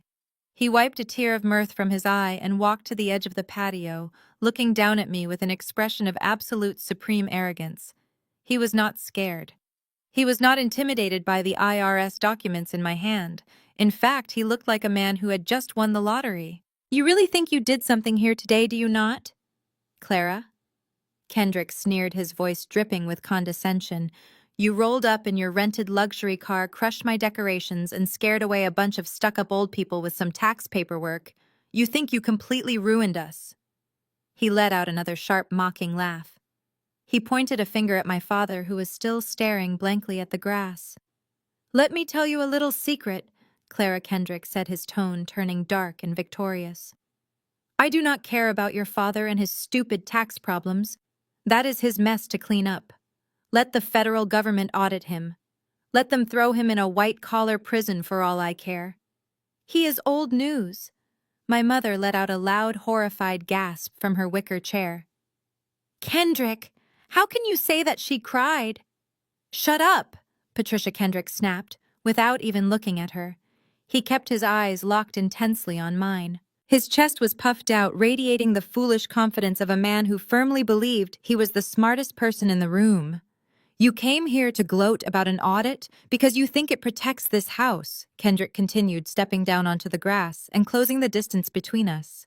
"You think flashing that irrevocable trust makes you untouchable. But you are incredibly naive, Clara. You spend too much time reading accounting books and not enough time understanding how the real world operates." I maintained my blank corporate expression, though my mind was racing. What exactly was he getting at? Kendrick stopped just a few feet away from me. He shoved his hands into the pockets of his designer slacks and flashed a predatory, wicked smirk. "You think you are so smart?" Clara Kendrick whispered, his eyes gleaming with malicious triumph. "But you are too late. I already used the deed." I stared at him, my face remaining perfectly impassive while my mind rapidly processed his words. Used the deed. As a financial auditor, I had heard every ridiculous excuse and half-baked scheme imaginable, but Kendrick was about to set a completely new standard for absolute financial ignorance. "What exactly do you mean by that?" I asked, my voice dangerously quiet. Kendrick laughed again, a loud barking sound that grated against my ears. He took another step forward, practically vibrating with the thrill of his own perceived genius. "I mean that before we even went down to the county clerk office on Friday afternoon, I made a high-quality digital scan of the quitclaim deed," he bragged, throwing his arms wide open. "The deed with your signature on it, the one explicitly stating you were handing the property over to Audrey and me." I kept my arms relaxed at my sides, refusing to give him the satisfaction of seeing me react. "And what exactly did you do with that scan, Kendrick?" "I leveraged my assets, Clara," he said loudly, using corporate buzzwords he clearly did not understand. "You see, traditional banks are incredibly slow. They are archaic. They take weeks to process a loan, run credit checks, and send out appraisers. But the modern financial world moves fast. I found a private short-term lending group online, a hard money syndicate that specializes in rapid liquidity for high-net-worth investors like myself." He turned to look at Audrey, who was watching him with a mixture of confusion and desperate pride. "I showed them the scanned deed," Kendrick continued, projecting his voice so my terrified parents could hear his brilliant strategy. "I proved to them that a massive colonial estate was in the process of being transferred entirely into my name. Because I am a visionary, they did not wait for the slow, lazy county clerks to stamp the final paperwork. They approved my collateral based on the scanned legal document and executed a rapid wire transfer. My mother gasped from her white wicker chair. "Kendrick," she stammered, her voice shaking violently. "How much money did you borrow against our house?" "It is not your house anymore," Patricia Kendrick snapped back, shooting her a look of pure disgust. Then he turned his arrogant smirk back to me. $200,000, Clara. I secured a $200,000 cash advance, using the deed as collateral. The sheer magnitude of his stupidity hung heavy in the cold afternoon air. My father looked like he was about to pass out on the patio. $200,000. Richard had risked a federal prison sentence for tax fraud, only to have his precious son-in-law secretly mortgage the house out from under him using a forged document. The color drained from my father's face until he looked completely gray. "And where exactly is that money now?" I asked, knowing perfectly well that someone like Kendrick would never keep cash sitting safely in a traditional savings account. Kendrick puffed out his chest, his eyes gleaming with the manic, unpredictable energy of a chronic gambler who had just bet his entire life savings on red. "It is already fully invested. I dumped the entire $200,000 into a brand new, decentralized cryptocurrency token that launched on the Asian markets last night. It is a revolutionary blockchain project with incredible momentum. By next week, that initial investment will easily quadruple. I will pay off the ridiculous loan, take full ownership of the house, and Audrey and I will be sitting on nearly $1 million in pure untaxed digital equity." He began pacing back and forth on the grass, clearly high on his own delusional fantasies. "You thought you could control us with your little utility bills and your tax threats, Clara. You thought you could just kick us out and keep the family wealth for yourself. But I just beat you at your own financial game. You are just a boring corporate accountant punching numbers on a keyboard.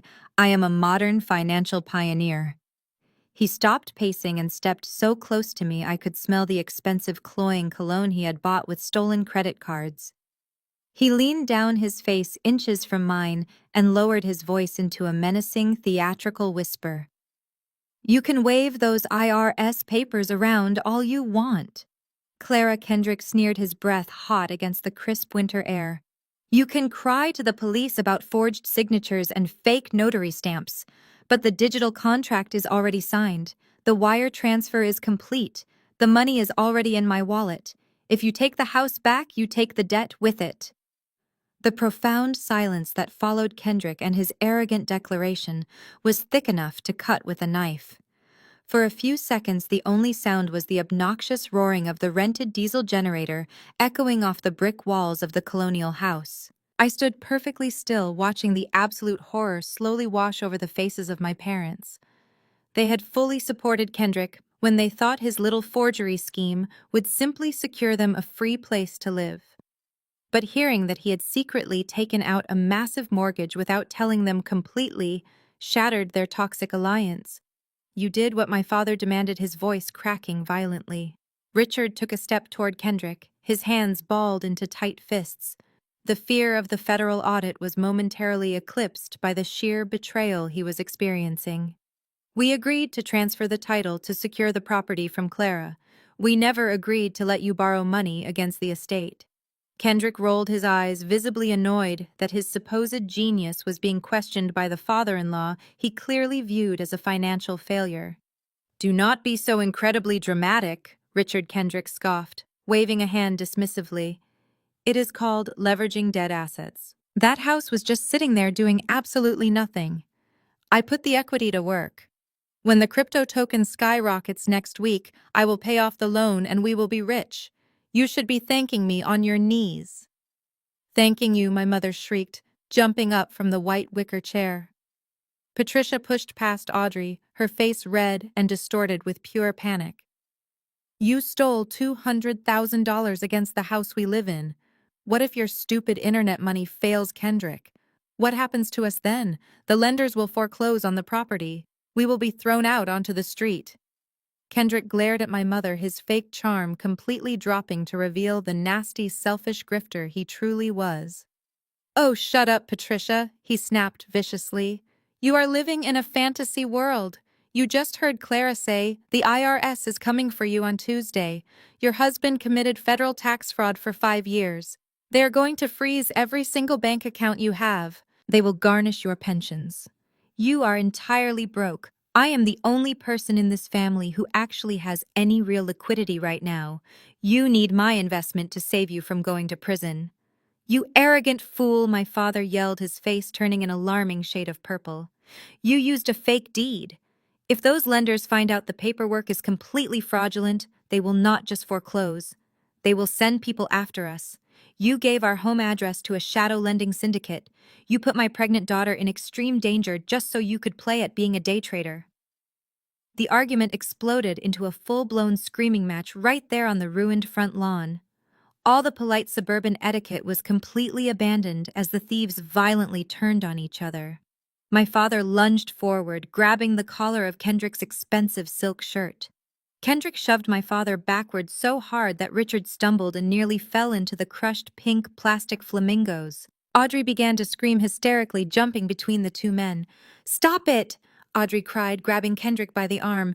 "Do not touch my father. Kendrick, tell me you did not really risk our entire future on a digital coin. Tell me the money is safe in a real bank." Kendrick ripped his arm away from his pregnant wife, his eyes wild and furious. "You are all a bunch of ungrateful cowards," he shouted at them. "I took a massive risk to elevate this family to the next tier of wealth, and you are acting like terrified peasants. I am the man of this house now. I control the capital." I stood entirely apart from the chaotic screaming match, holding my thick manila folder, perfectly untouched by the massive explosion I had just set off. It was a truly magnificent sight. For 5 years, they had constantly belittled me, undermined my achievements, and formed a united front to make me feel like a worthless outsider in my own home. Now faced with the very real consequences of their own greed, their toxic loyalty had completely dissolved in less than 60 seconds. They were tearing each other to absolute pieces, desperate to save themselves. I let them scream and shove each other for a few more moments, savoring the absolute destruction of their fake, perfect family image. Then I slowly raised my hands. I brought my palms together in a loud, deliberate clap. Then another and another. The sharp, rhythmic sound of my slow clap cut directly through their panicked yelling. They all froze mid-argument, whipping their heads around to look at me as if they had completely forgotten I was still standing there. I lowered my hands, a genuine smile of amusement spreading across my face. My parents and Audrey stared at me in absolute shock, their chests heaving from their screaming match.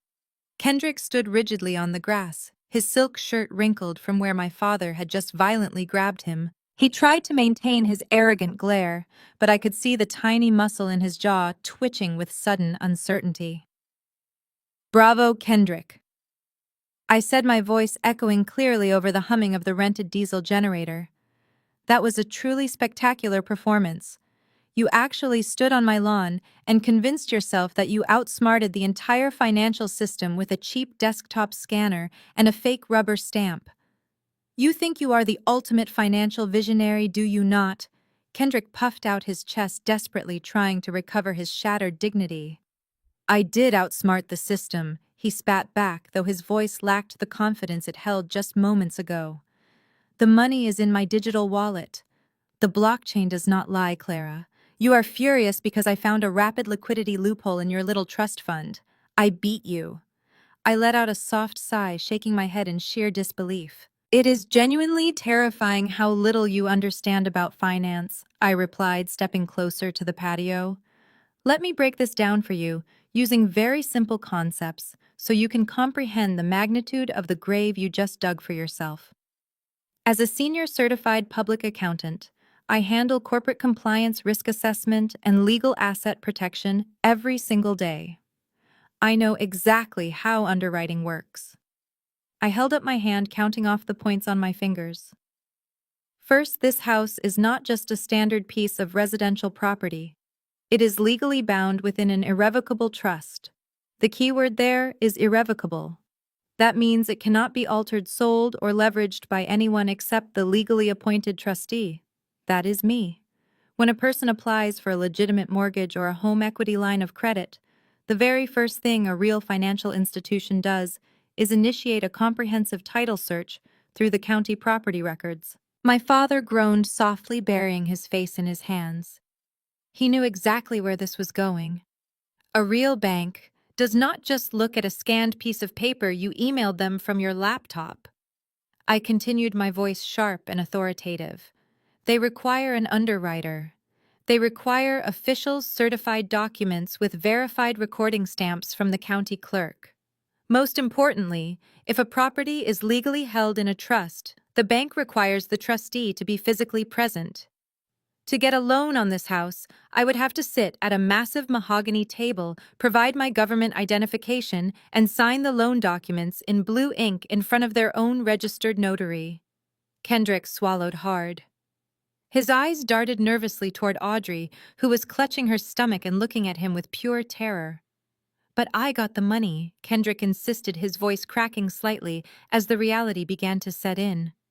"They wired the funds this morning. They saw the deed and they wired the funds immediately." "Yes, they did," I agreed smoothly, enjoying the absolute panic washing over his face. "Because the people you contacted online are not a bank. They are not a federally insured credit union. They are not bound by the strict federal regulations of the traditional financial system you were just bragging about bypassing. Legitimate lenders avoid unverified assets like the plague because it represents an unacceptable risk profile. They would have flagged your fake deed in 5 minutes and reported you for wire fraud." The silence on the patio was deafening. The golden child and her fake entrepreneur husband were finally realizing the catastrophic trap they had walked blindly into. "You bragged about finding a private short-term lending group," I said, taking one final step toward him. "You were so incredibly proud to loudly announce to everyone here that you bypassed the banks, a hard money syndicate that specializes in rapid liquidity and did not care about slow county clerks or proper title searches. Do you know why they did not care about the paperwork, Kendrick? Do you know why they handed you $200,000 without running a legitimate background check? Because they do not rely on the legal court system to collect their debts when you default." I watched the horrifying realization finally click in his eyes. The cocky crypto investor was rapidly transforming into a terrified little boy who had just touched a burning hot stove. Which means, I smiled coldly, looking right into his panicked eyes. "You did not borrow from a bank, Kendrick. You borrowed from a hard money lender, loan sharks." Kendrick stumbled backward as if I had physically struck him. The color drained entirely from his face, leaving him looking sickly and pale under the afternoon sun. He opened his mouth to speak, but no words came out. His arrogant smirk was completely gone, replaced by the raw, unadulterated terror of a man who suddenly realized he was standing on a landmine and had just heard the click. "Do not call them that," Kendrick finally managed to whisper, his voice shaking. "They are a private liquidity syndicate. They have a website. They sent me digital contracts. They are not criminals." I let out a short, harsh laugh. "A website does not make them a federally regulated bank, Kendrick. Anyone can build a website in an hour. Let me explain exactly how this works, since you clearly skipped reading the fine print of your own destruction. Those private lenders do not care about the legal title of this house. They never did. They knew the deed you sent them was sketchy, which is exactly why they charged you an astronomical interest rate and demanded an immediate signature on a personal promissory note." My father let out a quiet, pathetic whimper, leaning heavily against the wooden railing of the patio. "When you default on this massive loan," I continued, my voice cold and surgical, "they are not going to file a civil foreclosure lawsuit in the county courthouse. They are not going to wait 6 months for a judge to review the trust documents. They do not care that I own the house or that your deed was forged. They only care about one thing: the name on the promissory note. Your name, Kendrick." Audrey began to cry harder, her hands trembling as she grabbed her husband by the arm. "Kendrick, please tell me you did not sign a personal guarantee," she begged him. Kendrick could not even look at her. He kept his eyes fixed on me, his breathing shallow and rapid. "They gave you $200,000, I said, taking a step closer to ensure he heard every single word. and they expect to be paid back with heavy interest.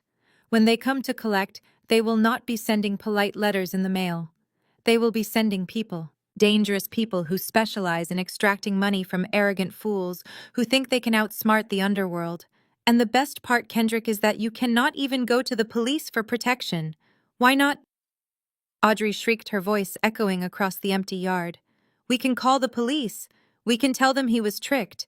Because if he goes to the authorities, I explained calmly, looking at my hysterical sister, he will have to admit exactly how he got the money in the first place. He will have to confess to forging my signature on a legal document and transmitting it electronically across state lines to secure a loan. That is federal wire fraud and bank fraud. The moment he walks into a police station, he will be arrested and charged with multiple felonies. He has completely trapped himself. My mother let out a sharp cry and physically stepped away from Kendrick. She looked at him as if he were a live explosive device. Richard, we need to leave. My mother panicked. We cannot be here. Those people have our home address. They will come here looking for him. My parents were completely abandoning him. The man they had just praised as the ultimate provider was now nothing more than a massive, dangerous liability. But Kendrick was not ready to surrender. A desperate, wild light suddenly flared in his eyes. He grabbed his phone from his pocket, his fingers fumbling with the screen. It does not matter, Kendrick yelled, his voice cracking with pure desperation.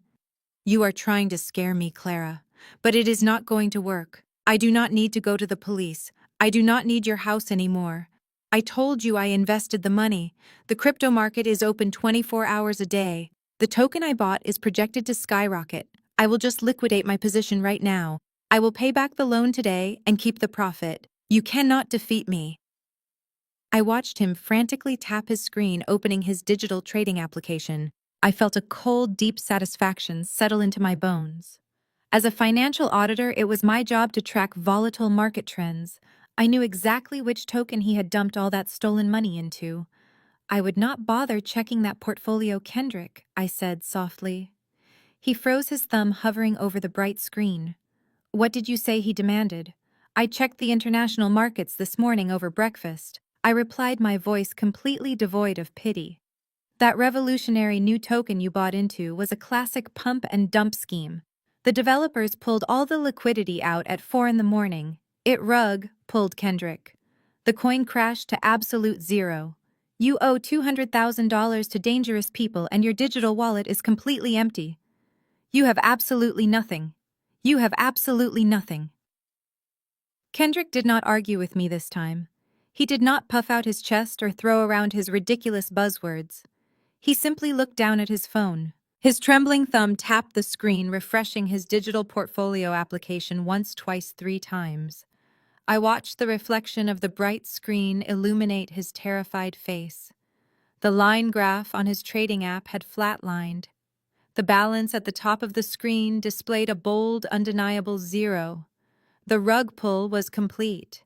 The anonymous developers had drained the liquidity pool, taking his borrowed $200,000 with them. Kendrick dropped his phone. It hit the concrete patio with a sharp crack, the screen shattering instantly. He fell to his knees on the grass, clutching his head, a pathetic whimper escaping his throat. Audrey stood frozen on the deck, her hands hovering over her pregnant stomach.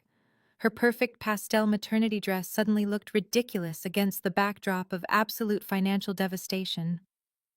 The carefully constructed facade of the golden child was crumbling before my eyes. For her entire life, Audrey had been shielded from severe consequences. My parents had always bailed her out of every minor inconvenience. She married Kendrick because he promised her a life of effortless luxury, a life where she could play pretend on social media while someone else footed the bill. Now she was staring at the reality of being married to a broke, fraudulent gambler who owed a massive fortune to violent criminals. Audrey slowly walked down the wooden steps.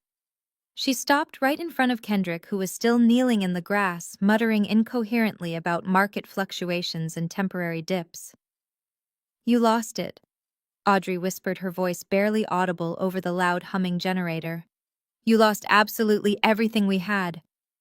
Audrey, baby, Listen to me, Kendrick stammered, looking up at her with wild, desperate eyes. It is just a minor setback. The market is incredibly volatile right now. I can borrow more. I know a guy who can give us an advance to cover the spread. We just need to double down and wait for the bounce. The sheer delusion of his words finally snapped something deep inside Audrey. The sweet, innocent victim persona she had played for the neighbors completely evaporated instantly, replaced by a vicious, unhinged rage. Audrey raised her right hand and slapped Kendrick violently across the face. The sharp, stinging crack echoed across the empty yard. Kendrick recoiled, clutching his cheek in pure shock. My mother gasped loudly, covering her mouth, but she did not step forward to intervene. My father just stared blankly at the lawn, entirely broken by the sheer volume of disasters unfolding around him. "You stupid, arrogant loser!" Audrey screamed, her face turning bright red. Her voice was unrecognizable, a shrill, guttural shriek of pure panic. "You promised me we were going to be rich. You promised me we were taking this house. You forged a legal document and took cash from criminals. You ruined my life, Kendrick. You completely ruined my future." She hit him again, her fists pounding against his shoulders as he cowered on the lawn.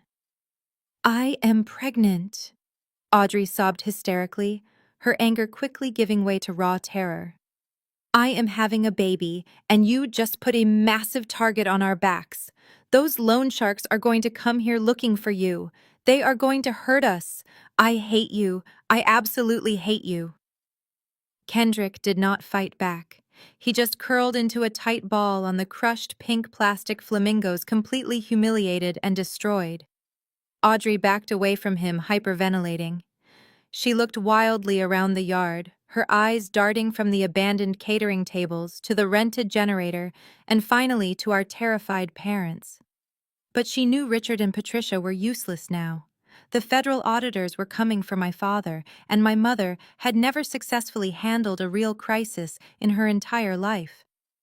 Then Audrey slowly turned and looked directly at me. I was still standing calmly on the walkway, holding my thick manila folder, completely untouched by the chaos.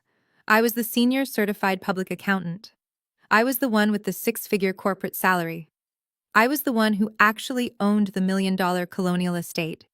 In Audrey's twisted, privileged mind, I had always been the ultimate safety net, the dependable workhorse who existed solely to clean up the reckless messes of the golden child. Audrey stumbled across the grass toward me. Tears were streaming down her face, ruining her perfect makeup. She stopped just a foot away, her hands shaking violently. "Clara," Audrey cried, reaching out to grab the sleeve of my suit. "Please, Clara. You have savings. You have to bail us out of debt." I looked at my younger sister. Her manicured fingers gripped my charcoal suit jacket like a drowning woman clinging to a life raft. The audacity of her request was staggering. After treating me like a second-class citizen and making a crying video claiming I wanted to freeze her unborn child, she actually expected me to write a check to save her fraudulent husband from the violent consequences of his arrogance. I firmly detached her hands from my sleeve. I stepped back, smoothing my jacket. "I am not your personal bank, Audrey," I said, my voice completely devoid of sympathy. "I did not forge a federal document.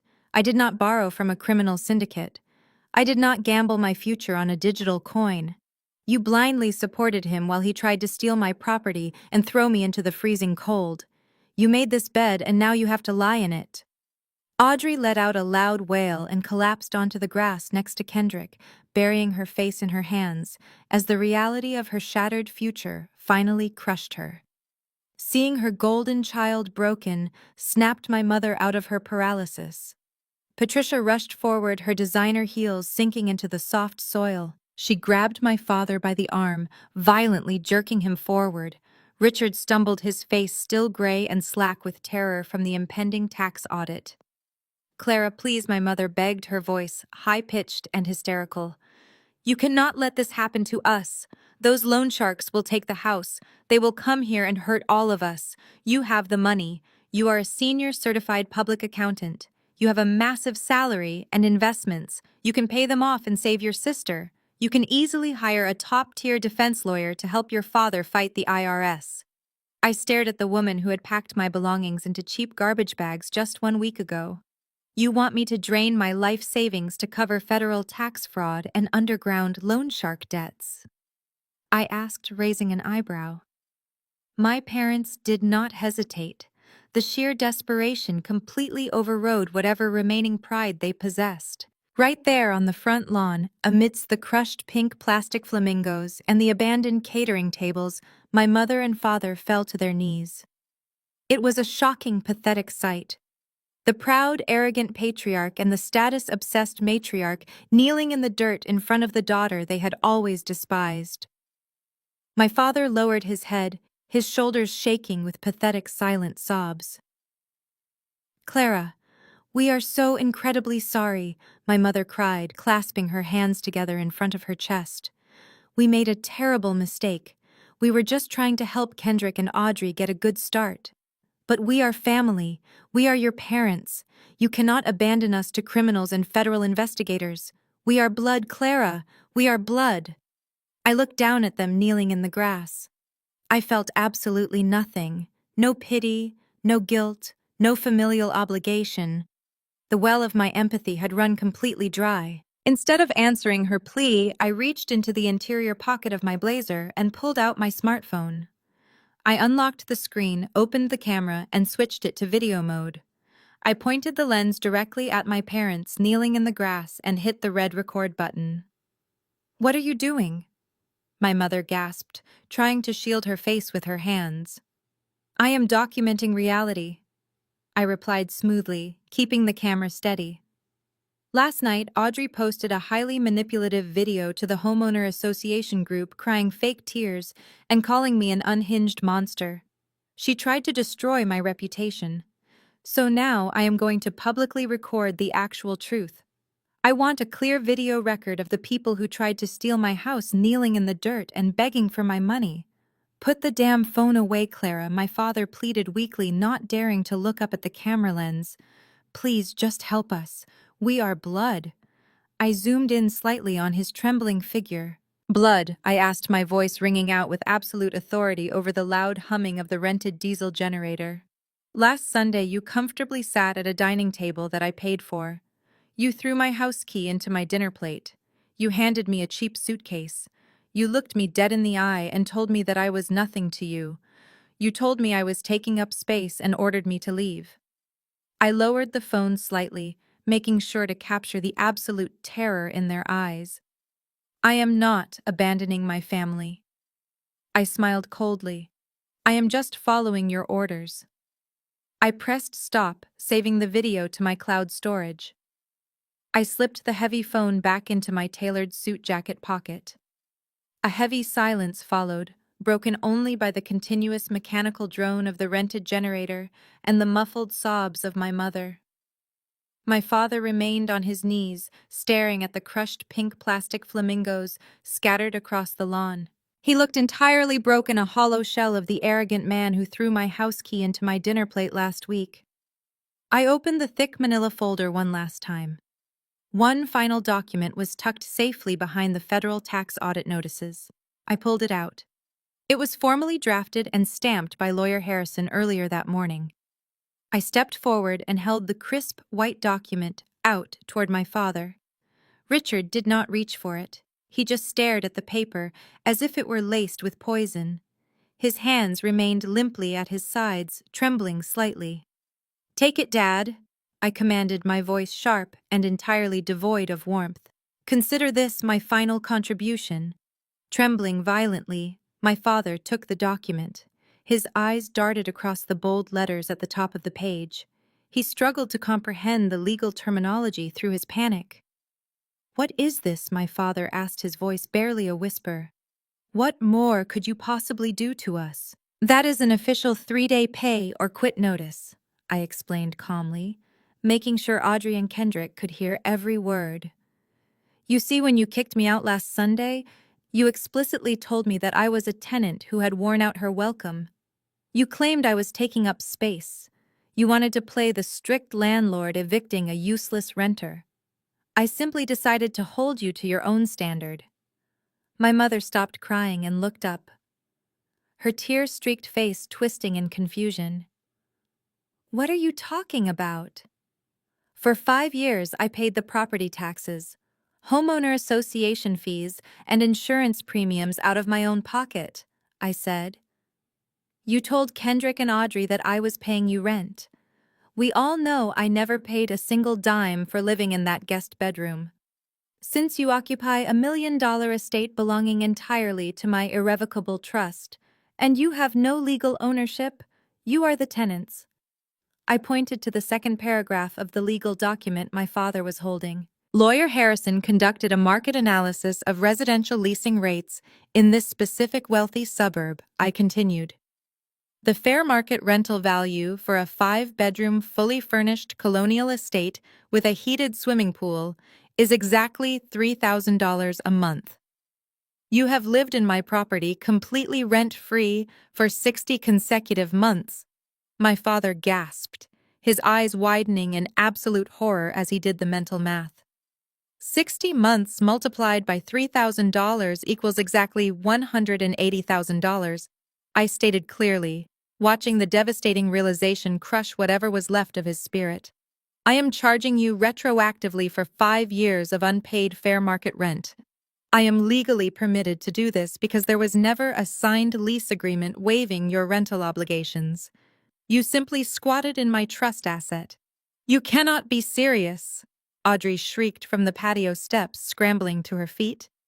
You cannot charge your own parents' rent.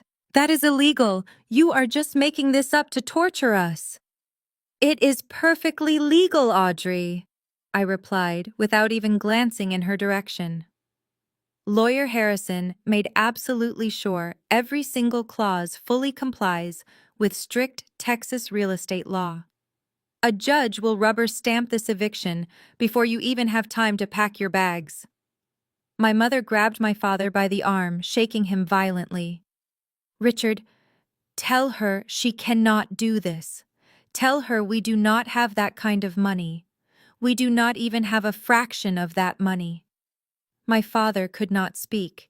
He just stared blankly at the staggering financial figure printed boldly at the bottom of the page. $180,000. It was an absolute death sentence. With his impending federal tax audit, his frozen accounts, and Kendrick owing $200,000 to an underground criminal syndicate, they were buried under a mountain of catastrophic debt they could never escape. I adjusted my charcoal gray blazer, preparing to leave. I had delivered the absolute truth. I had dismantled their lies. I had secured my freedom. You wanted me out of your house, I said, my voice echoing clearly across the ruined front yard. Now I want you out of mine. You have 72 hours to pay me $180,000 in cash, or the sheriff removes you by force. The 72 hours passed exactly as I knew they would, slowly, painfully, and without a single miracle to save them. By Wednesday morning, the deadline had officially expired. They had not raised a single dime. My father had his bank accounts frozen by the Internal Revenue Service. My mother had no personal savings. Audrey had no actual income. And Kendrick had blown his stolen $200,000 on a dead digital token. They were completely broke. At exactly 9 in the morning, I pulled up to the curb of the Colonial Estate in my premium rideshare vehicle. Right behind me were 2 heavy white patrol vehicles belonging to the Travis County Sheriff Department. The flashing red and blue lights reflected off the cold morning pavement. I stepped out of the car holding my authorized eviction paperwork. The lead sheriff deputy, a tall, no-nonsense man, walked up to the front door and knocked loudly. It was the heavy, undeniable knock of the law. My father opened the door. He looked like he had aged 10 years in 3 days. He was wearing the same wrinkled pajamas from Sunday night. He looked past the deputy, his eyes landing on me, standing quietly on the sidewalk. He knew it was over. The deputy handed him the final execution of eviction and informed him they had exactly 1 hour to vacate the premises. What followed was a scene of absolute chaotic humiliation. Because they had no money to hire a moving company and no friends left in the neighborhood willing to help them, they had to drag their belongings out themselves, under the strict supervision of the armed deputies. The homeowner association president, Mr. Henderson, stood on his porch next door, watching the entire spectacle while sipping his morning coffee. The rest of the neighborhood peeked through their blinds, eager to witness the final downfall of the arrogant family that had lied to them all. My mother dragged her heavy, expensive designer suitcases out the front door, sobbing uncontrollably. She tripped over the concrete step, dropping a velvet jewelry box that spilled fake pearls across the driveway. Audrey followed shortly after, struggling with black plastic trash bags filled with her pastel maternity clothes. She was crying so hard she could barely breathe, complaining loudly to the deputies that she was pregnant, and this was a violation of her human rights. The deputies completely ignored her, professionally instructing her to keep moving and clear the walkway. Then came Kendrick. He did not look arrogant anymore. He looked like a trapped rat. He was frantically shoving his expensive silk shirts and his useless computer monitors into the back of his leased sedan. He kept dropping things, his hands shaking violently. He was not just scared of the eviction, he was terrified of the massive debt hanging over his head. The deputies began assisting with the larger items, hauling the heavy mahogany dining chairs, the oversized flat-screen television, and the expensive living room rugs out the front door. They dumped everything unceremoniously onto the front lawn. I watched with quiet, profound satisfaction as their entire fake luxury life was piled up on the dead winter grass. In a stroke of beautiful poetic irony, the deputies piled their designer bags and heavy furniture on the exact same spot where my mother had carelessly tossed my cheap blue suitcase just a few days ago. My father walked out of the house for the last time. He did not say a single word. He did not look at me. He just walked to his car, his shoulders slumped in absolute defeat. They were homeless, they were broke, and they had absolutely no one to blame but their own toxic greed. I stood on the walkway watching them scramble around their pile of belongings like ants on a ruined anthill. It was a complete reversal of fortune. They had tried to erase me from the family, to throw me out into the cold so they could build their legacy on my stolen property. Now I was the one standing tall, holding the keys to my $1 million estate, while they were being thrown out onto the street with nothing. As Kendrick slammed the trunk of his leased sedan shut, he paused. He froze, his body going completely rigid. He was staring down the street, looking past the flashing lights of the sheriff vehicles. I followed his terrified gaze. Parked quietly at the very end of the cul-de-sac, half hidden under the shadow of a large oak tree, was a massive black SUV. It had heavily tinted windows and no front license plate. Thick white exhaust puffed steadily from its tailpipe in the freezing air. The engine was idling smoothly, a low, menacing rumble in the quiet suburban morning. It was not a police vehicle. It was not a curious neighbor. It was watching the house. It was watching Kendrick. The heavy winter air suddenly felt completely suffocating. I watched Kendrick from the safety of the front walkway. The color did not just drain from his face, it seemed to vanish from his entire body. His expensive silk shirt clung to his sweating back. He slowly lowered his hand from the open trunk of his leased sedan. He knew exactly who was sitting behind those heavily tinted windows.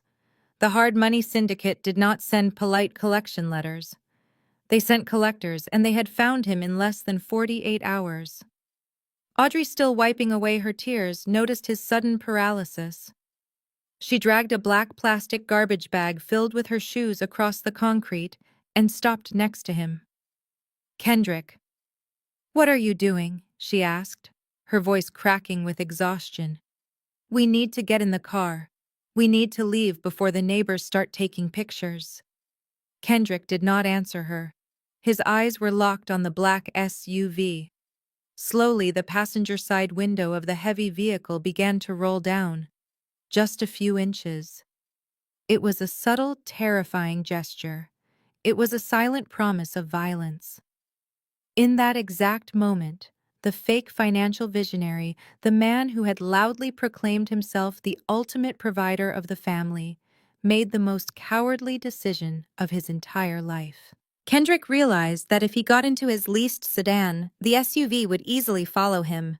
He would be trapped in a metal box on the highway. His only chance of survival was to disappear where the massive vehicle could not follow. "I am sorry," Kendrick whispered, his voice trembling so violently it was barely audible. "Sorry for what?" Audrey asked, her brow furrowing in confusion. "Kendrick, look at me. What is going on?" Kendrick dropped his car keys. They hit the concrete driveway with a sharp clatter. He took a step backward, putting distance between himself and his pregnant wife. Then, without another word, he turned around and ran. He did not just jog, he sprinted with the desperate, wild energy of a hunted animal. He bolted past the pile of expensive mahogany furniture on the lawn, slipping slightly on the winter grass, and scrambled toward the wooden side gate of the property. Kendrick, Audrey screamed, her voice tearing through the quiet neighborhood. "Kendrick, where are you going? Come back here." He ignored her completely. He shoved the wooden gate open, practically tearing it off its hinges, and disappeared into the narrow back alleys behind the colonial estates. He abandoned his car, he abandoned his clothes, and most importantly, he abandoned his pregnant wife to face the dangerous men he had stolen $200,000 from. The sudden commotion caught the attention of the sheriff deputies. They paused their work, placing their hands near their utility belts, but they did not pursue him. Kendrick was not under arrest. He had not committed a crime in their presence. If he wanted to run away from his own eviction, that was his legal right. Down the street, the massive black SUV shifted into gear. The engine revved loudly, a deep, aggressive roar that made my mother flinch. The vehicle slowly pulled forward, turning smoothly at the intersection, heading in the general direction of the back alleys to hunt down their target. Audrey let out a sound of pure agony. It was a guttural, heartbreaking wail. Her knees buckled and she collapsed right there on the hard concrete curb, burying her face in the black plastic garbage bag full of her clothes. Her golden child life was officially over. She was homeless, pregnant, and married to a fugitive who had just left her to save his own skin. My father, Richard, stood frozen near his own vehicle, watching his son-in-law vanish. The final piece of his fabricated legacy had just run away like a terrified child. My mother, Patricia, looked wildly around the ruined lawn. Panic completely overtook her. She looked at Audrey sobbing on the curb. She looked at the armed deputies guarding the front door. Finally, she looked at me. I was stepping into the back seat of my premium rideshare vehicle, ready to leave this nightmare behind me forever. "Wait," my mother yelled, her voice frantic. "Clara, please wait. We have absolutely nowhere to go. We do not have money for a motel. Just give us a few $100s, please." I pulled the heavy car door shut, securing myself inside the quiet, climate-controlled cabin. I looked at her through the pristine glass window. I did not roll it down. Desperate, my mother pulled her cell phone from her designer purse. Her hands shook so badly she nearly dropped it. She frantically tapped my name in her contacts, hoping to reach me, hoping to manipulate my empathy one last time. I watched her press the phone to her ear. I watched her expression shift from desperate hope to absolute crushing despair, because she did not hear my voice. Instead, the phone simply returned an automated message. "The number you are trying to reach has blocked you. The number you are trying to reach has blocked you." I did not stay to watch my mother process the finality of that automated message. I went straight back to my premium luxury hotel room. I had a busy afternoon ahead of me. By 2 in the afternoon, I returned to the northern suburbs. The massive colonial estate was entirely silent. The heavy wooden furniture, the cheap blue suitcase, the black garbage bags, and the terrified family were completely gone. The front lawn was empty save for the crushed pieces of bright pink plastic flamingos scattered across the dead winter grass. The neighborhood had returned to its usual quiet state. I stepped out of my premium rideshare vehicle just as a large commercial van pulled into the main driveway. The side panel displayed the logo of the most expensive locksmith in Travis County. A burly man in a heavy work jacket stepped out carrying a metal toolbox. I met him on the front walkway. "I need every single lock on this property changed immediately," I instructed him, my voice brisk and professional. The front door, the back patio, the garage side entrance, and all the sliding glass windows. Do not leave a single access point unsecured." The locksmith nodded and immediately went to work. As he began drilling out the old brass lock on the front oak door, a second commercial vehicle arrived. This one belonged to a premium residential security firm. For 5 years, my father had refused to pay for a modern alarm system. Now, I was having a state-of-the-art security network installed. I directed the technicians to place high-definition cameras at every angle of the property. If Kendrick managed to escape the loan sharks and tried to come back here, or if my parents attempted to break in, they would be arrested for felony trespassing before they even touched the doorknob. While the technicians wired the cameras, a sleek silver car pulled up to the curb. My real estate agent, a sharp woman dressed in a tailored navy suit, stepped out. She walked over to the edge of the lawn carrying a heavy wooden post and a large metal sign. With a few heavy swings of a mallet, she hammered the post deep into the soil. The bright, bold letters declared the property was officially for sale. I walked past the real estate agent and stepped through the open front door. I wandered through the empty, echoing hallways of my childhood home. The house felt massive without the heavy mahogany furniture and the suffocating presence of my family. I walked into the dining room. The carpet still bore the slight indentations where the heavy table had sat, the exact spot where my father had casually tossed my house key into my dinner plate just 4 days ago. I moved upstairs, walking past the master bedroom my parents had occupied, and stopped in front of the small guest room at the end of the hall. That tiny room had been my sanctuary and my prison. I had paid the massive property taxes and the expensive insurance premiums, yet I had allowed them to confine me to the smallest corner of my own asset. I looked at the bare walls and the empty closet. I did not feel a single ounce of sadness. I did not mourn the loss of my childhood memories, because those memories were entirely built on manipulation and conditional love. The heavy burden of seeking their approval was finally gone. I was closing this painful chapter forever. I was no longer the scapegoat.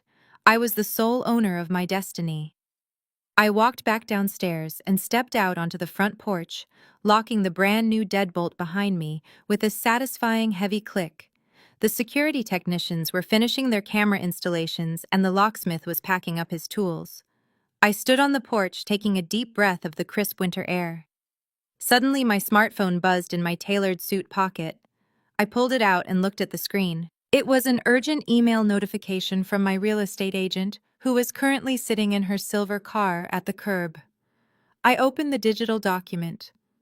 Because of the highly desirable neighborhood, we had skipped the traditional open house process and listed the property directly to an exclusive network of investors. The document on my screen was a formal, legally binding purchase agreement. A corporate cash buyer had just submitted a massive non-contingent offer. They wanted the property immediately, exactly as it stood, without any inspections or delays. I smiled warmly, tapped the screen, and electronically signed my name on the bottom line. The buyer had just purchased the house for $850,000. The buyer had just purchased the house for $850,000. The transaction closed in less than 2 weeks, bypassing all the typical bureaucratic delays. I watched the massive wire transfer hit my corporate bank account in real time, the numbers glowing brightly on my laptop screen. That money was not just the financial value of a residential property. It was the absolute, undeniable proof of my independence. It was the ultimate severance package from a lifetime of emotional manipulation and familial abuse. 6 weeks later, I sat in the plush leather chair of an exclusive first-class airline lounge at Austin Bergstrom International Airport. A crystal flute of premium vintage champagne rested on the polished glass table next to my boarding pass. I took a slow sip, letting the crisp, cold liquid celebrate the quiet victory of my new reality. Through the massive floor-to-ceiling windows, I watched the airplanes taxi down the runway, preparing to take off into the endless blue sky. I was about to be on one of them. I had officially accepted a highly lucrative offer to become a director-level auditor at a prestigious Big Four accounting firm in Manhattan. I was leaving Texas, leaving the stifling suburbs, and leaving the suffocating history of my toxic family entirely behind me. My new luxury penthouse in New York was already fully furnished and waiting for my arrival. I had packed my belongings into high-end designer luggage, a sharp and beautiful contrast to the cheap blue suitcase my mother had thrown at my feet just 2 months ago. I did not leave a forwarding address. I completely changed my phone number, my personal email, and my contact information. However, the Homeowner Association president, Mr. Henderson, simply could not resist sending me one final message through my LinkedIn profile before I deleted it. He wanted to gossip about the spectacular downfall of my family. I did not reply to him, but the information he provided offered a perfect clinical sense of closure. According to Mr. Henderson, the Internal Revenue Service did exactly what they promised. They froze every single financial asset my father had and officially indicted him for severe federal tax fraud. My parents were currently living in a cramped, rundown motel on the outskirts of the city, relying entirely on my mother and her meager Social Security checks to survive. Their precious social status was completely obliterated.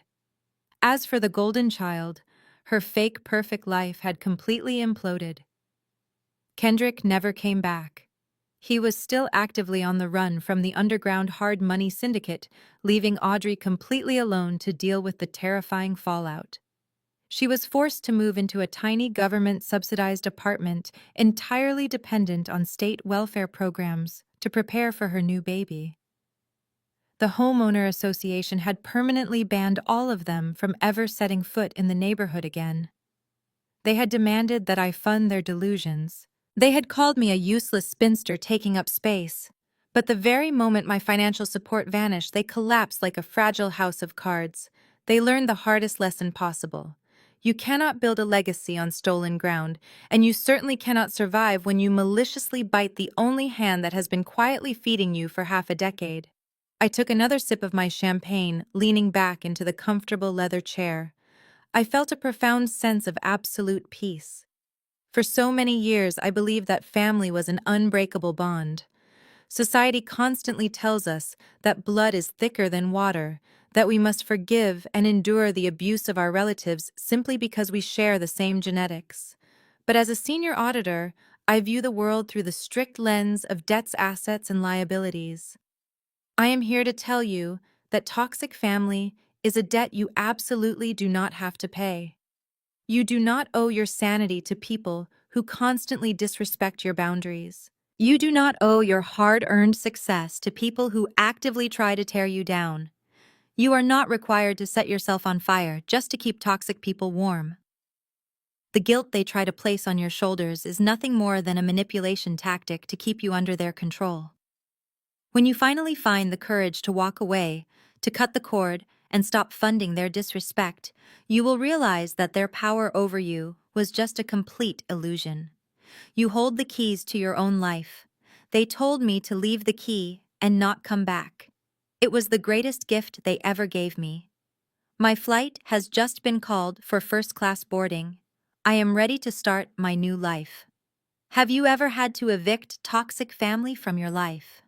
Share your story in the comments. I am Clara, and walking away was the best investment I ever made. Clara's story serves as a powerful reminder that blood relations do not automatically entitle anyone to your resources, your peace of mind, or your unconditional submission. The most profound lesson learned from this narrative is the absolute necessity of establishing and enforcing uncompromising boundaries, especially with those who claim to be family. For years, Clara was the invisible pillar holding her family's extravagant and deceitful lifestyle together. Because she was their daughter and sister, they expected her to quietly absorb their financial burdens while simultaneously enduring their emotional abuse and blatant disrespect. Society often conditions us to believe that we must tolerate mistreatment from our relatives, trapping us in a cycle of relentless obligation and guilt.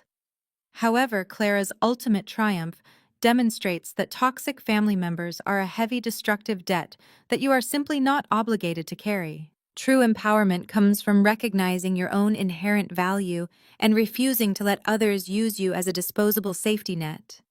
By leveraging her financial literacy legal rights and unwavering emotional control, Clara dismantled the false narrative her family had built. She proved that when you stop funding your own disrespect, manipulators quickly lose their power over you. Walking away from a toxic environment is not an act of cruelty or malice. It is an act of profound self-preservation. It is about protecting your assets, both emotional and financial, from those who would drain you completely dry without a second thought. Ultimately, Clara's journey teaches us that our loyalty must first belong to ourselves. We have the absolute right to close the door on relationships that offer nothing but exploitation and pain regardless of shared genetics. Evaluate the relationships in your own life to ensure you are not funding your own disrespect, and take the necessary steps today to formally evict any lingering toxicity from your personal space.